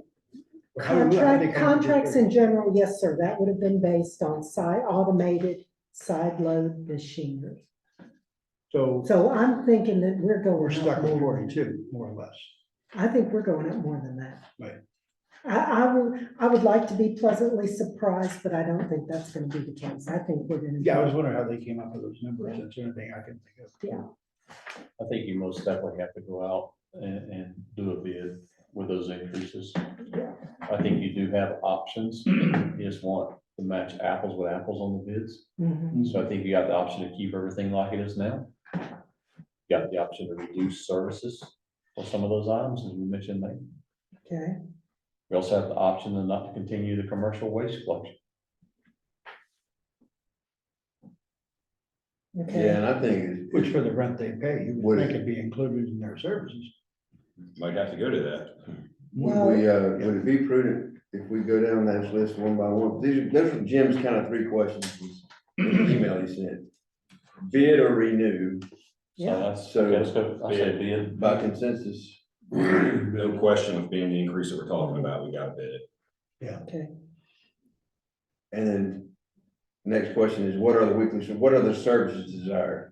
You want solid waste picked up weekly, right, for sure? Well, yeah, I think you could lay it out à la carte, so have it laid out to where each person puts in there, if you do it weekly, or if you do it monthly, or if you do it bi-weekly, or whatever. So what levels do you want to bid? That's the question. Do you want to bid it bi-weekly on the other Solid services? waste is every week. Mhm. Recycling, Bi-weekly. yeah, every other week. Like you do buy. Because they're gonna do away with the little bins, you're gonna have. to- everyone will have a cart. If you recycle. you Now, have is to that have something a- else that's gonna be an expense with the contract? A lot of carts are already in the village, so they. Not everybody. No, Well, no, yeah, the people who have the little bins, you're gonna have to have. But are those trash cans and carts waste pros? yes, Yeah. So they'll pick them all up and then somebody else put new ones out, right? Unless we end up with. That's where we go somewhere else, Yes. yeah. yes, That all We had a- becomes part of the contract That's- negotiation. yes. They'll give you a price on yeah. part. We rolled out carts when Waste Pro took over. Back, I'm good with, recycling every other week. Is the recycle versus the trash, is there a big difference in the price there that we pay? You had the numbers up earlier, but I didn't. Now recycle's much lower. Look, yeah. Like the tonnage But is about the same, I think. Didn't it look like the tonnage is about the same? The increases on this, the recycle was more, didn't you say it was $8 per ton? For recycle, where it's $3, so I would assume when we get into our contract, this recycle is gonna be a lot higher. yeah, Recycle a lot. It's gonna be a lot higher with it. It's funny, I was thinking that, because all the complaints we get from people saying, oh, they're putting my recycle in the trash, like, yeah, go ahead. Yeah, that's my point. But- well, that is an option. I mean, Yeah. there are municipalities that do not recycle. That's right. They You know, just- when we were in Virginia, they didn't recycle. And you had a facility, like they had these cans at like, some of the bigger shopping centers, and you go drop your bottles in every week or your Yeah, plastics or whatever. You had to take that away. They didn't take that away. You had to go recycle. We So used to just have a center in Sun Valley Yeah. for just that, recycling center, but that's Gone. gone. This is consensus, recycle bi-weekly. I think we should, I mean, pricing it both ways. I think we you should. price it both ways. You price it exactly what we have now, and then you look at other options. So like a la carte. Like everybody do it, and you can pick out recycling weekly or bi-weekly or recycling weekly. You know, bulk once a month. We tried bulk once a month. They didn't know. It was a failure. The problem with doing, let's say, bulk every other week, I mean, you're gonna have people just putting it out there. I mean. Well, they'd have to fall into. The bulk has to be called in. Yeah, They do. so one of the changes. Well, Yeah, I know they have to I call. think your What option you're talking now, about, you have one option, just like you do now. You got bulk every week, right? Yes, and then but you you have would an still option. have to call it in. You don't have to call it in now. No, but you're gonna have to. They're going away from. In the Yes. future, you're gonna have to call it in. Okay. Or at least this Which I particular totally- carrier. Just unbelievable in the conversation. I don't understand that. To me, that's a pain on whoever this carrier is to answer the phone, even if it's a recorded thing. Somebody's gotta, something has to say this house called and you need to go Every there. house call I'm in would do. But that's neither here nor there. But you'd be surprised how many people don't have bulk out. I mean, you can drive around. Most times, well, it depends. Yeah. You Depends see a on lot when of it bulk is. around. Yeah. But, you know, maybe offer bulk once a month, call in, whatever, if you gotta call in every week, they got it every week or once a month. And then yard waste. Again, I know it's additional services, but gosh, I wish they'd come around backing up leaves twice a year or something. I mean, do we have, That would have to come to vacuum up leaves. Yeah. If people, put them out, Come around the curb Yeah, a put 'em certain out the curb, time, you back them out they there, come around, they That would blow blow them them out and they come and get them. that'd have to be like a Lucas thing. Well, trash companies do it. Do it? Do I they? think some do it, yeah. I mean, that could be one option you'd I have. saw out there. Lucas do it out here one day, I said, God, it'd be nice. I mean. I asked him to like, cause after they do it, Yeah. guess what, I have to go wash my car. I can ask if they offer it or not, Yeah. RFP. Do we have price breakdowns of what we spend per week or per month, let's say, in trash and recyclables and bulk, how much we're actually paying per month? Yeah, you mean like how much, yes, if you look at your, That's just additional charges. yeah, Well, that tells you your average tons, Yeah. yeah, if you, times the rates that are in the thing Tim said. if you go to the waste collection in your budget performance, But the tonnage probably won't go down on recycling if you do it every other week. no, It probably stay the No. same, Right. and it's just the, Yeah, your price is not cost of gonna their be, people getting it every other yeah, week. your cost is not gonna be half for doing it half Yeah. the time. no, Cheryl, what page is that? I made, Sherry's looking that up, I made the suggestion, we were talking some about this, when it comes to recycle, instead of bi-weekly, Go to the. come up with a first go to and a the third, first page. or second and a fourth, just simply because, to keep continuity for Yeah, people no, to know which day it is. Okay, so this is the first Thursday of the month, so that's Yeah. recycled, instead of, oh, did we have it I last week? agree with That's that. way. Instead of bi-weekly every other week, yeah. If you're gonna do bulk, you do 1, 2, 3, 4, right, bulk, Yeah. recycle, bulk, recycle, bulk, something. Yeah, it's fine. And then that way you'd have it, something to keep track of what it is, and that way too, believe it or not, we'll say for 2 weeks up or. You know, and then the yard waste, you gotta think about it too, because Bulk is versus. now we can use plastic bags, but you don't really have to put anything in bags with limbs, so what's yard waste, is that limbs and everything off trees and all too? No, What do you want? there's a lot, you don't know this, there's a lot of leaves, I think so. Leaves. I may have it. leaves. I get a lot of leaves. You can get as many as I do. Don't say that, I get a lot in the park. His question, That's though, true. his question is, if you put sticks out, is that yard waste or is they gonna pick that up? Oh, okay, I'm sorry. I He's thought saying, you- what do you? Now define it's as yard loaded waste? in the trash truck. Yeah. Well, even the leaves, Yeah. you know, that was something like using plastic Yeah, bags. just load the trash People truck. are still doing it. And then they take the plastic bags and empty the leaves into the hopper and hang the plastic bags on the side of the truck. I scratch my head on that. What, is yard waste like, have you seen anything about Cherie? I mean, now they take up like limbs and everything like that. Will it still be the same? It will be like your, Have to be certain your limbs? limb, well, they're already supposed to be Right, certain right, limbs, but I think now they have to be bundled. Right. I don't think it would be bundled now. No, I think you'll have going forward, you'll You have to probably, time up. yes, I'm, It's supposed to now, but most people don't. yeah, it doesn't say that. based on what I'm seeing from, I talked with Stallings and Indian Trail at length, they have a different carrier, and theirs has to be bundled. We were over there, that's Yeah. where you had to do it. And, then, just your leaves and yard waste in paper bag. Charlotte's gone to the paper bags. I guess maybe just have one Saturday a month during the leaf season, people can burn their leaves. So this is a breakdown of what, January? Yes, sir, that would have been Well, January. actually, we couldn't, because I mean, This is that's against Union County's ordinance, so we Wait a wouldn't be able minute, to do difference. that. This is a breakdown to January. We basically spent $18,000 for the month, which is consistent with this, about $18,000 a month. We spent of that, $14,200 was for waste. 2,800 is for recyclables. Bulk, for yard waste, it's only $378 for the month. And for recyclables, it's $66.70 for the month. And for bulk collection, it's less than This is the $500 last for the month. bill. So the bulk of it is The yard the waste. yard. I meant the waste. The waste. Right now, I know, but even if you increase these other things, I mean, So it might not, 75%. by reducing these services to every other week a month, it might not go down much. I guess that's the time limit. We gotta go. Right? Just a monitor cut off. Sure, that might be fine. Not reduce these things down to every other week, it might not reduce it that much. That's true.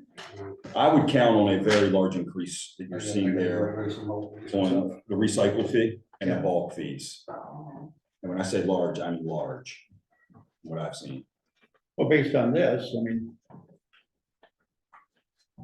So I say, yes, you go out to bid, put some options out there for all four of them to have. recycle, excuse me, I misread, I didn't read that right.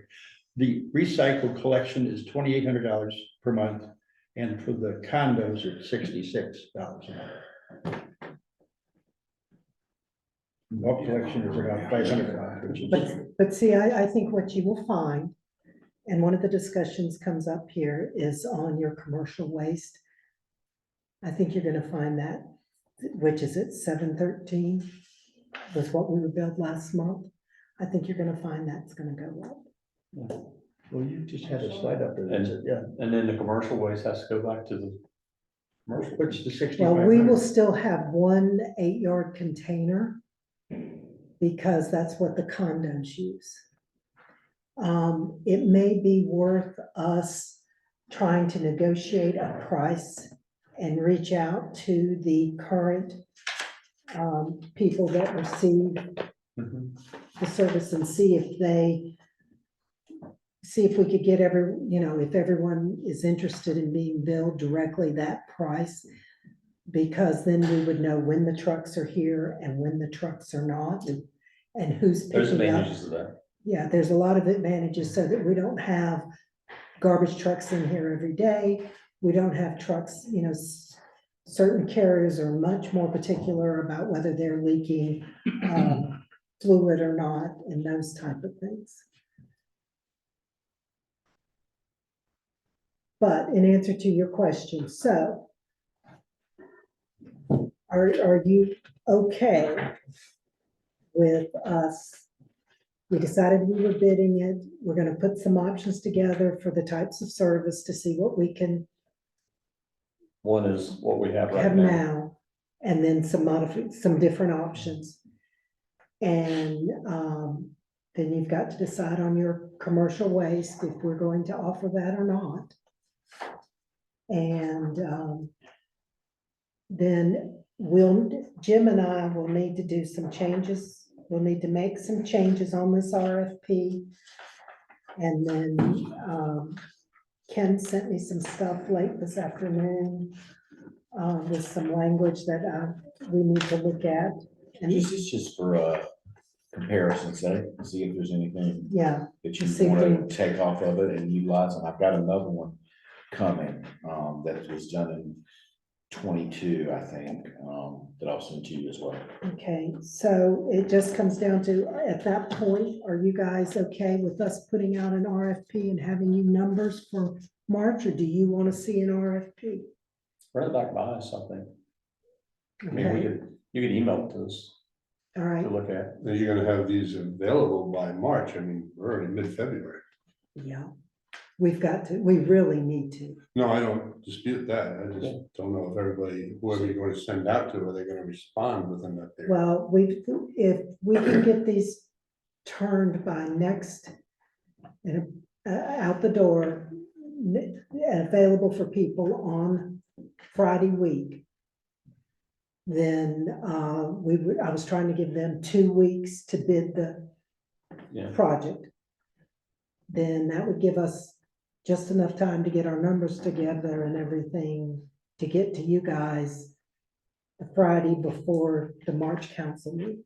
Yeah, just get something turned around us. I'll look at it too. Get something turned around to us, make sure we're all in the same agreement. And it's always okay if she sends you guys the RFP and you individually comment on. Right, we can't all reply. to it. Right, yeah. I assume Waste Pro and what are you figuring, 2 other companies?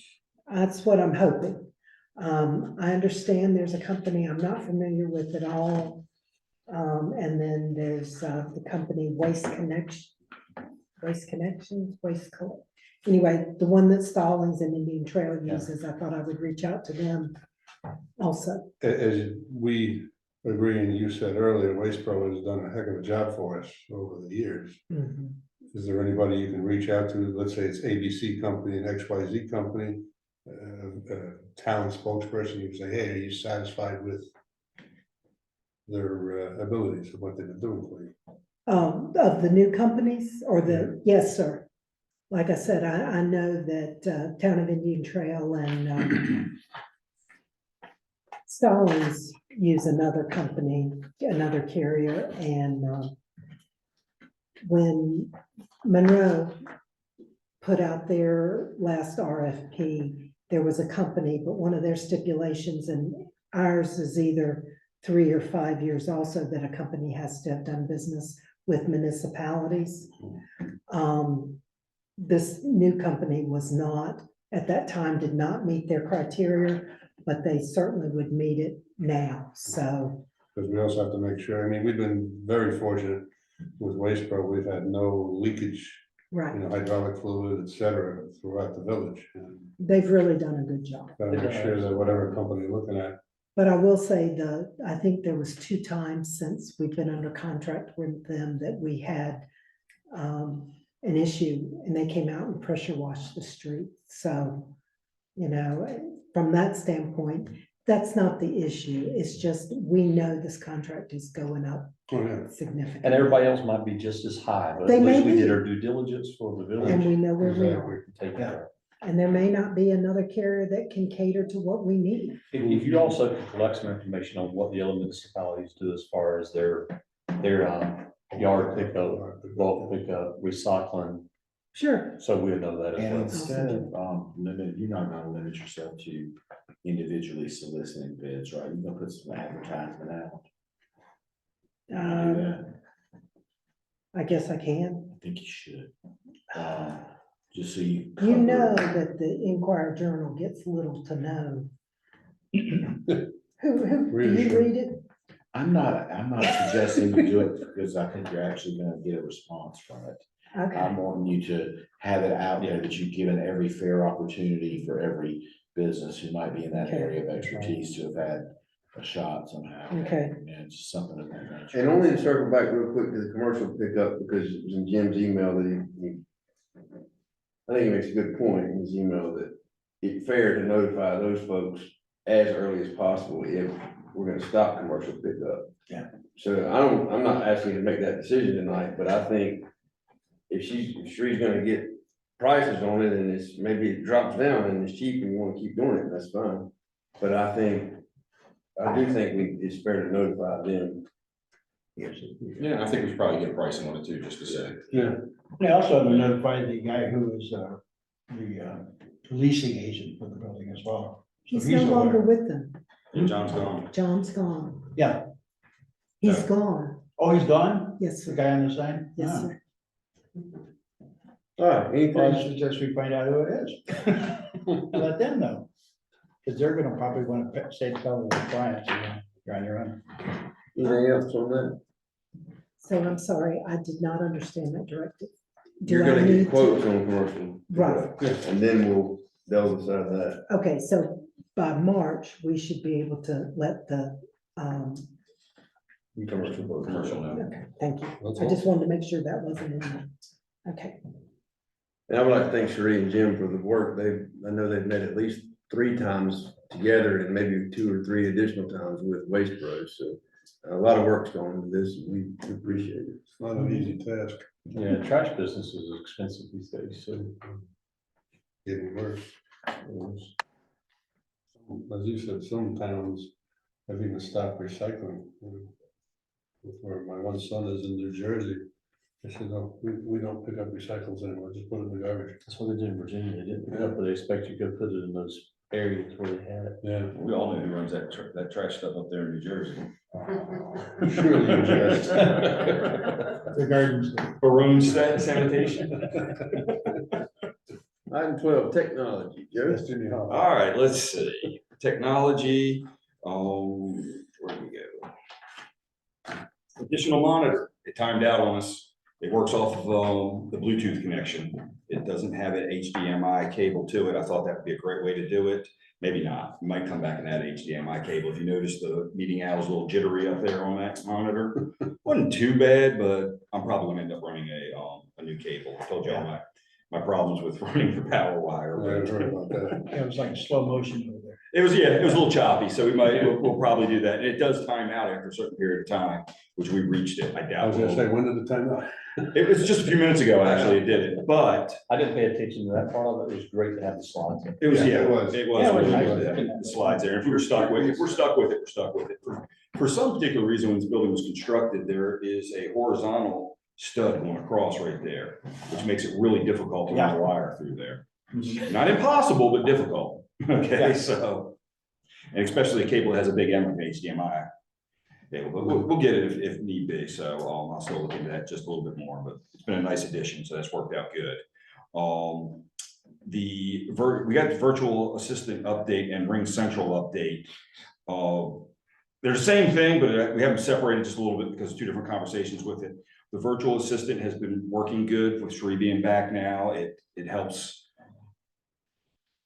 get some heat off of her, but not quite as much. We're going to reduce some of the menu on it to mainly where Sarah is before Sheree, so that hopefully some of those, they'll say, oh, Sheree, boom, hit it before they actually listen to what's what. So hopefully Sarah can help take a little bit of the phone calls away from Sheree. If there's any other suggestions on it, I'll be redoing the menu within the next couple of weeks. So if anybody else has any suggestions, just email me.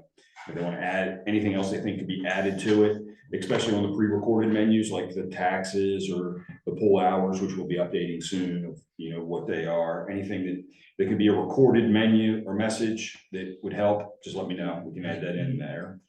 The Ring Central update itself, Ring Central is still having problems porting our number over.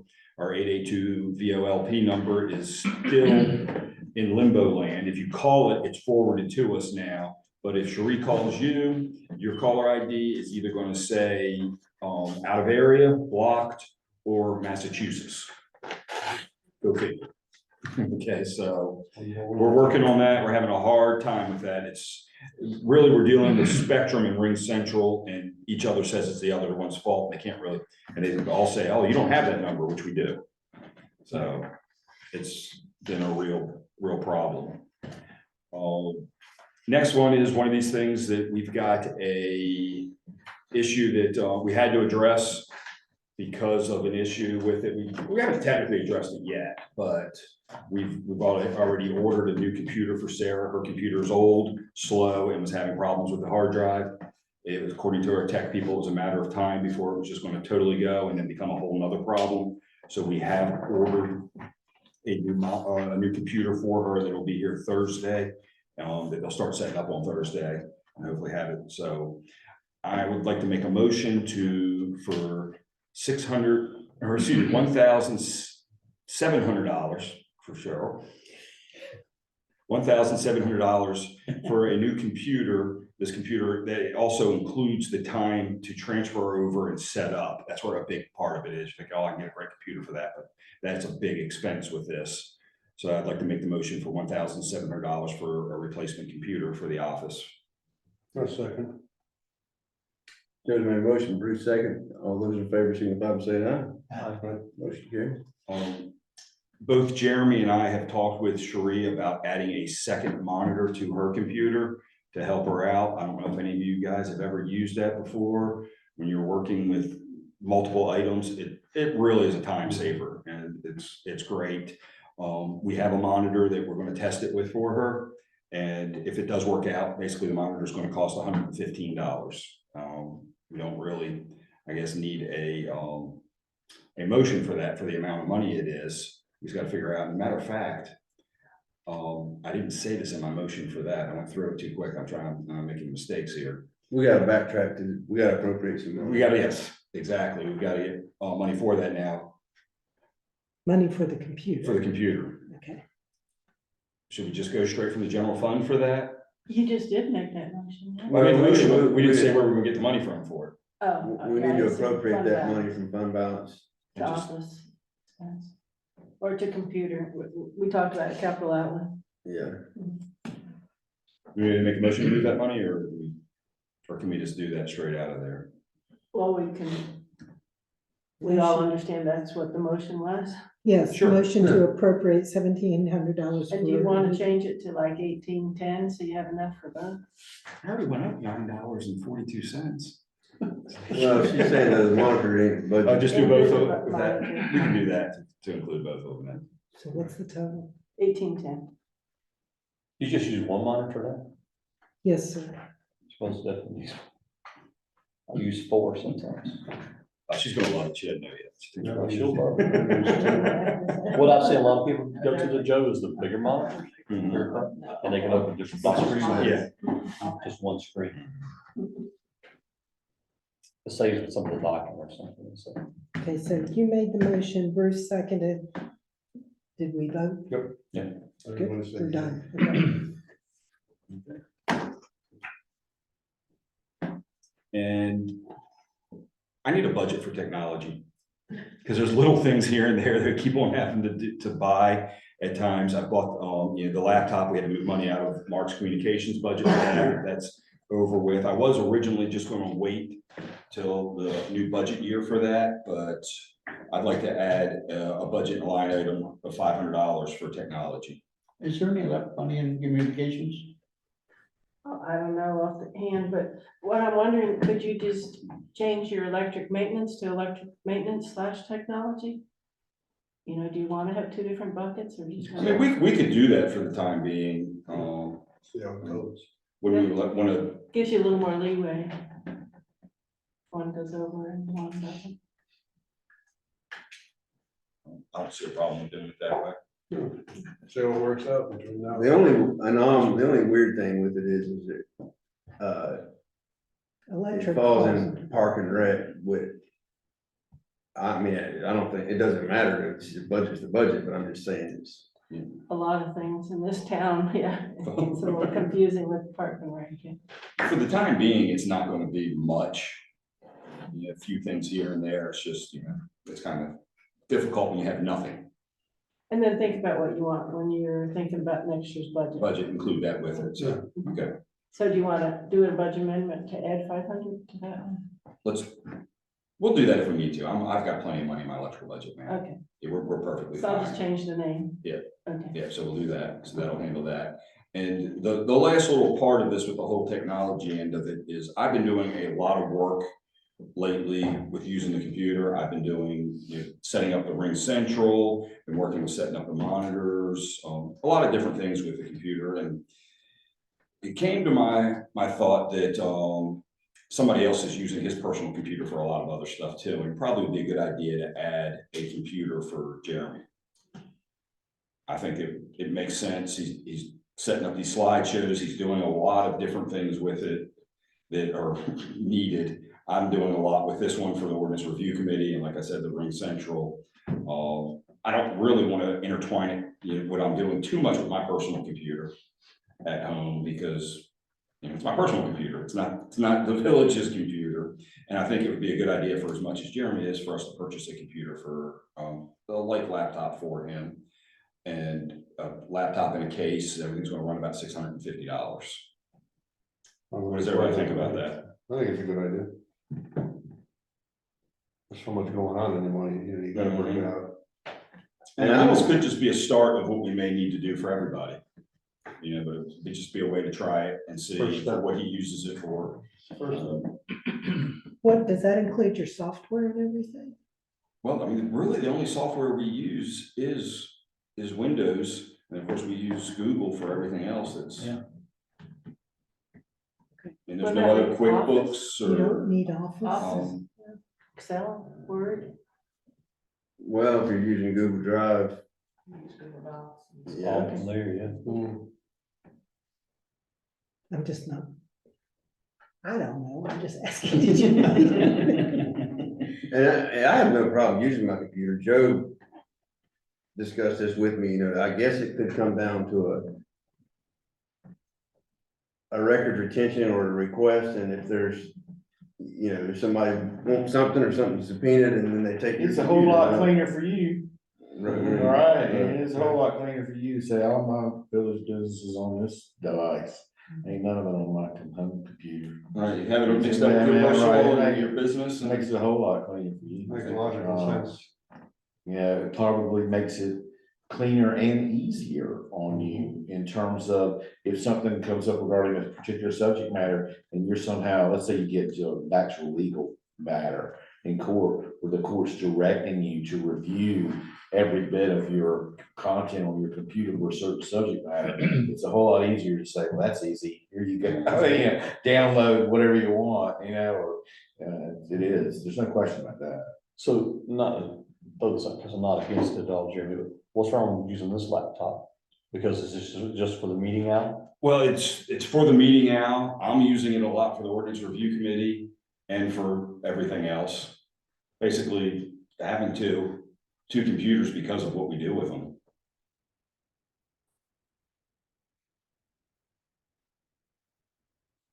Because I know all meetings don't have a meeting out, right? No, the only meetings we're doing with the meeting out right now are our meetings and the ordinance review committee meeting. I ain't trying to talk you into spending money, but the way laptop computers now and their costs for the basic minimal things you'll be doing, it's a lot easier on every single person sitting on this council, mayor, pro tem, council member, everybody's got one. That's okay.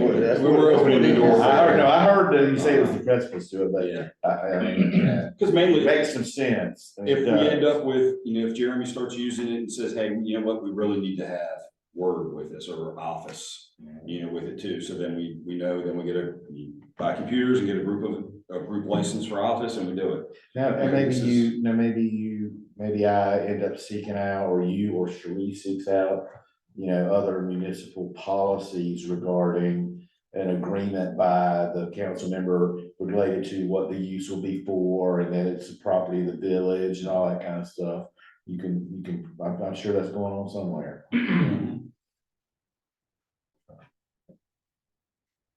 But I got you again, I've got you off track. So where are we doing this or? I'll make the motion to spend $650 to buy Mayor Russell a computer, a laptop with accessories in a bag. Well, what line item is it from? We can still just do this off of the electrical technology budget. Okay, you have enough? Oh, yeah, Okay. One second. How much was that computer? $650. As I said, I'll second it. Joe's made a motion, Bruce second, any further discussion? All those in favor, signify by saying aye. Any opposed? Motion carries.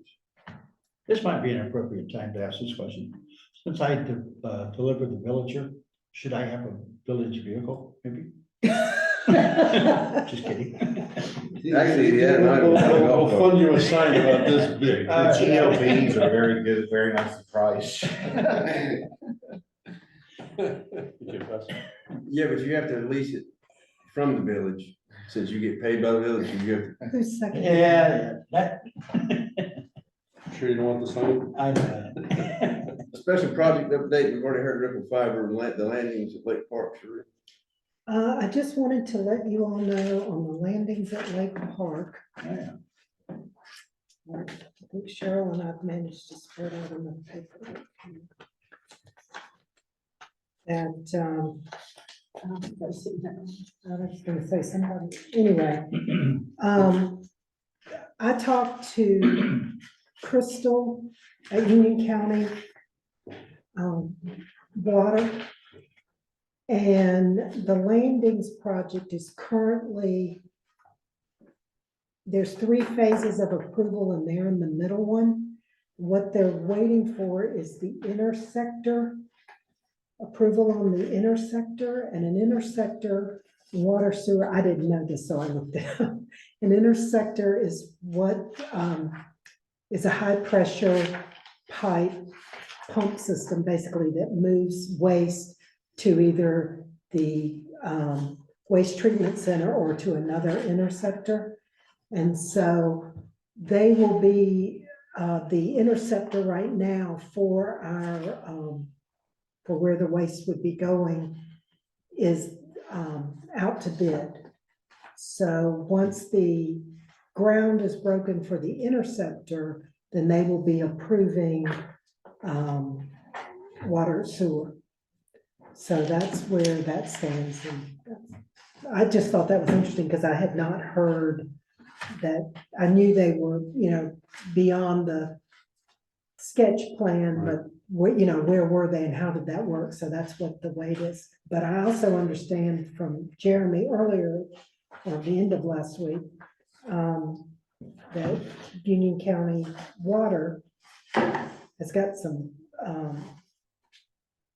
issues with, so I don't know if that interceptor, I don't know how that's all connected. So all of that to say, the question that was being asked, when are they breaking ground or something? It does not look like it will at all be 2024, maybe late 2025. It just all depends. There's a lot of moving pieces over here, but they're on hold until those happen. Any one of those pieces gets pushed ahead, it's fast. If any Right. one of those pieces falls apart, it could not happen at all. I mean, So I just wanted to share that with you. Item C is the North Carolina League of Municipalities possible grant funding opportunities. And I've read through, I would turn this over to Sheree, but when this all first started, we were hoping to get some funds for stormwater issues or at least engineering or something, correct? Correct. Things have kind of changed there. I'm gonna be quiet and let Sheree and Ken talk about this because this is over my head. Ken don't know much about it. I'm happy with that. I want to hear what Sheree's thoughts are. Okay, when we originally started with the league, that's exactly it. They were gonna have an engineering where we could do and, address infrastructure. Well, that did not pan out. So the only one we're interested in at this point is grant writing potential. No guarantee that we would receive, they could help us write a grant, but a lot of grants have, I'm gonna say, grading scales that you have to look at. I know Part F has a grading scale that you have to do. They have a list of things and each thing is awarded so many points. And that's how they decide whether you're gonna get the money or not. There's no guarantee we would receive any money. We are not interested in their accounting because the accounting upgrades is a software package that they're pushing everyone toward and a certain auditors and all. We are very good, very happy with our auditor, and we're so small, there's no, the accounting software is not worth what they're gonna put us through to utilize that. So, but they do say that they need to have the ability with some of the in-house invoices and all for us. So that's why they talk about this accounting. And cybersecurity, we're not big enough, really. I mean, anyone can use cybersecurity, but we're so small that we're okay cybersecurity, and it would be hard to, we're not looking to spend money there. We're only interested in this grant writing. It's up to y'all, though. I mean, there's nothing to say we have to sign up and do this, but I want you to know up front, potentially you're leaving at least $30,000 on the table. And that's okay.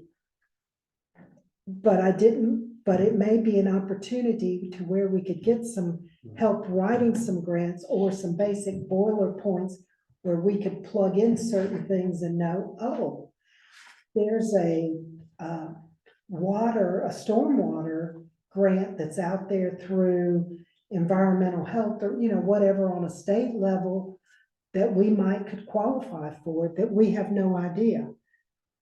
I don't know. But without this agreement, we're gonna walk away from that money. So it's up to you all. I really wanted them to take out the accounting and cybersecurity and us only be committing to grant services because that's what we're interested in, but it's all, you commit even though we're not spending money in those areas. When you say grants, do they come up with the idea of a grant and then does council have to approve them doing a grant application? Or how does it work? Yes. They come up with a list, let's say they come up with 10 potential grants. And then, so, one of our first questions would be on this grant, like Part F is 50-50. So are we interested in a 50-50 grant, or do we look, are we wanting just 100% grant? Most of them are reimbursement, yeah. Yeah. And Part F, you mentioned 30,000, where did that come? The way they figured where their 30,000 comes from? Yeah, just what does that mean? Well, they fund 30,000 for each segment as you work through working with, they'll fund up to $30,000. Of a grant or? No, of all the behind the scenes work. Just That's what you preparing read. a grant application? Right. Right. That's part of it. That's a lot of money. Well, it depends on how many grants they, I don't know. Is that 5 grants? Is that? So, I mean, it's She's not saying, committed. if I'm understanding it correctly, it's essentially could be a grant Grant for for- grant writing. Yes. Up to $30,000, you would pay a grant writer. Mhm. Let's just say we wanted to build a new community center for $10 million. Mhm. It'd be worth 30,000 it could be worth 30,000 to pay a grant writer who knows how to hit the key things to get you that grant. That's a far-fetched Yeah, thing. but I'm that's- just saying. We found at Wesley Chapel that, it's great to get grants and like Part F is good, but you have to have 3 amenities. You have to have a master park plan. You have to have a whole lot of work done in-house that the grant writers can't do behind the scenes. I remember a long time ago, I think we heard about other towns, Fairview or Unionville or whatever, getting money through a state representative, and you were gonna pursue that a little? And we're working on that. Yeah, I think that's the best. Well, I mean, that for sure that's free That's money. just legislative That's act. free money by That is legislative free money. action, yeah. Mhm. Yeah. That totally separate, but yeah, that ain't free money, because you're paying for it through your state taxes somewhere. Right, it's not. Somebody's gonna get it.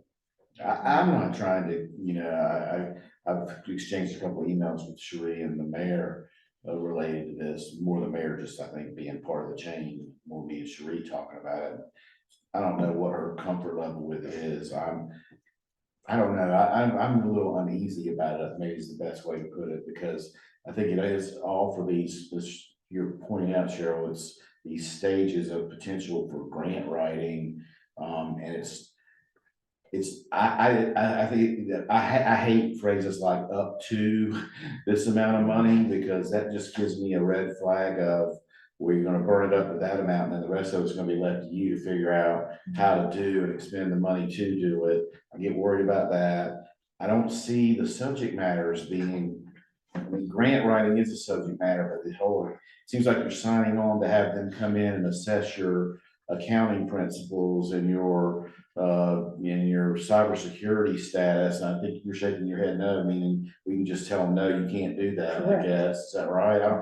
But it doesn't say that. It doesn't, right, it doesn't say that. And so I just, That's where I was misunderstanding you on that. concerned about what it is they're gonna come in and do, and I don't mean that the league's very helpful, they're a bunch of good people, I'm not trying to overly criticize them or anything. It just gives the hint of a circumstance of things that would come up where you would need them again.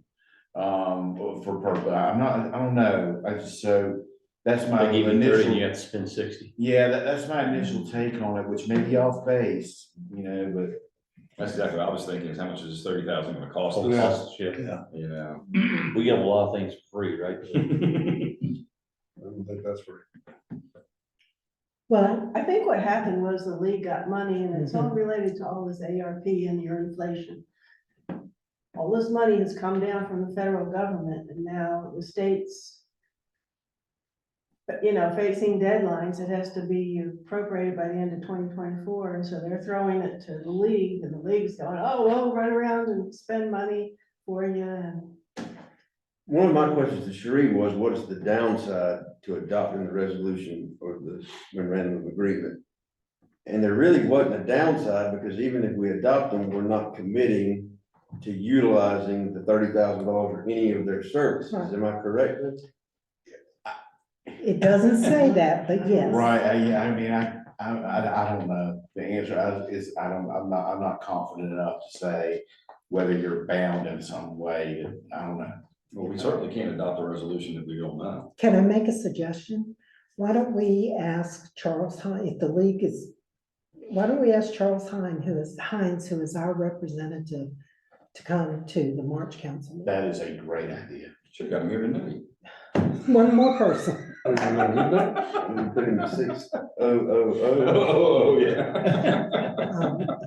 And have him answer these questions. because 16. Yeah, I see both we absolutely sides. have to have something more than what's there. I know you're saying what they've told you, But you're that saying did- what it says, Well, and and they're what, different. yeah, we're not So- disagreeing. Come to the next meeting, let's see what we got. That's what my needs to do. Right. I'd love to hear that too. Mhm. All right, I will reach out to Charles tomorrow and see if he can come to the March Council meeting. And Were there deadlines on these resolutions? I mean, like, I don't think there was there? There was not. by the end of the, we have to have the funds committed by the work doesn't have to be done, but the funds have to be committed by the end of 2024. You're talking about your ARP funds, right? and these These. are all connected. And, oh, are This they? is all connected. This is all committed. That's what's driving this. Okay. I think it was good to hear from them today. If y'all are, great. Community information, Mark, what's happening in the community? Well, a little rundown what's going out there in the world.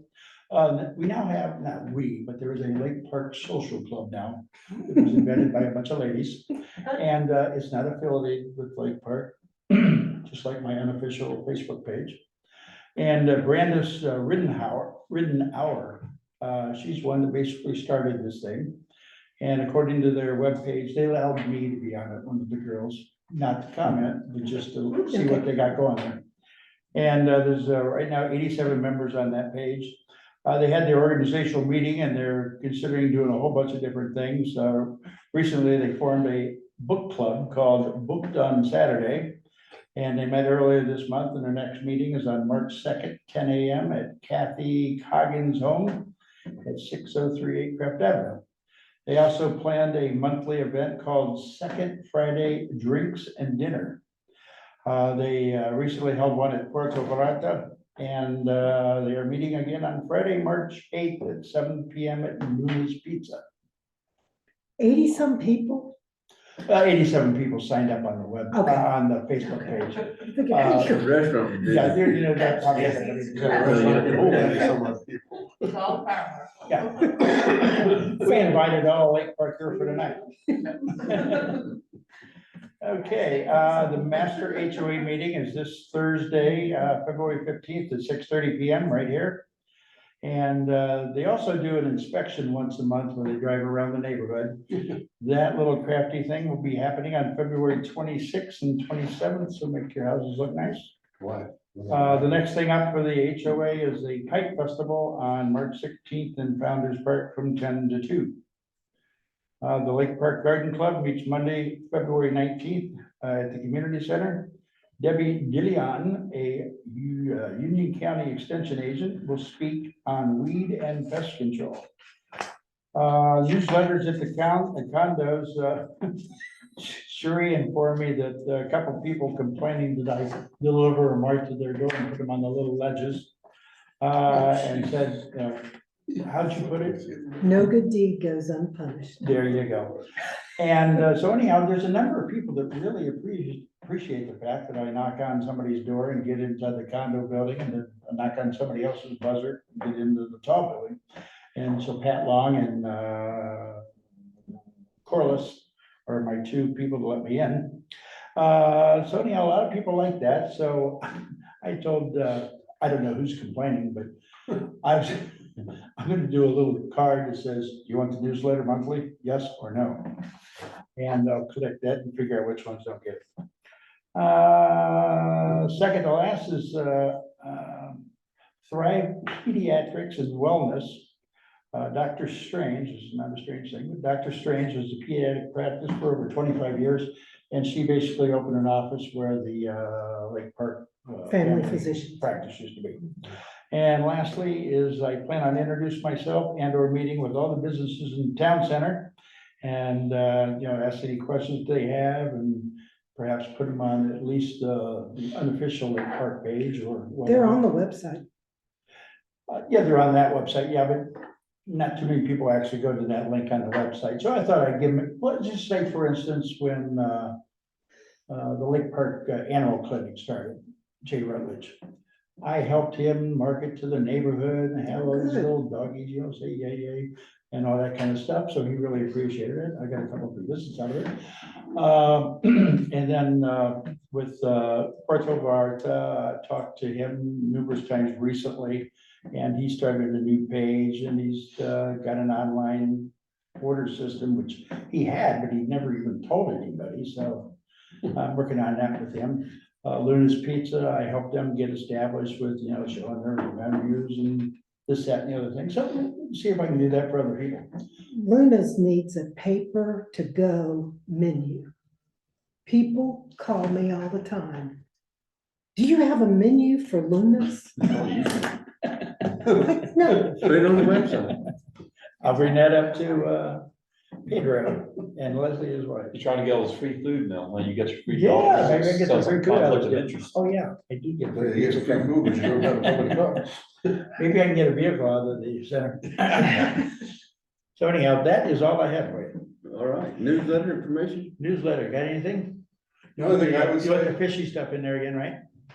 Fishing permits, and you also need to include voter primaries. There's information on the website on the voter primary. The voter stuff? Because. Yeah, I get that coming, yeah. I actually put something on time too. if you could do every month, people are still crossing Faith Church Road, not using the crossing I know, signal. I did that, I'll do I it seen again. a guy almost get whacked by a truck Yeah, 3 days ago. I saw two people cross today. Yeah, it's like, hello. Yeah. It's not rocket science, so maybe you could put something in there every month in bold print. All right, Use I'll the do it on damn the website. crosswalk. I'll do it on the Facebook page too. It's Yeah. like crazy. People are, I thought this guy was gonna buy the farm, I really did. He was not moving too fast and the truck was moving pretty fast.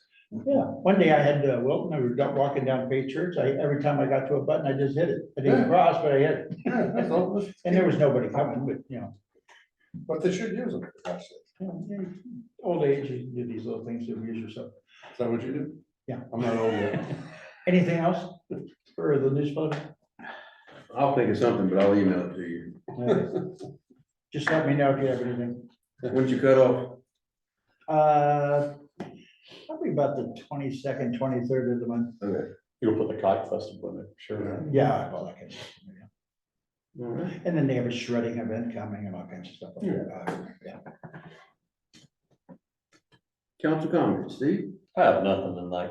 I'm just ready to get out of here. Mark, I've said my piece. Bruce, Good to go. Joe? I just want to say, I'll do it real quick since we all want to go here, but Jeremy, good job. That was a lot to do.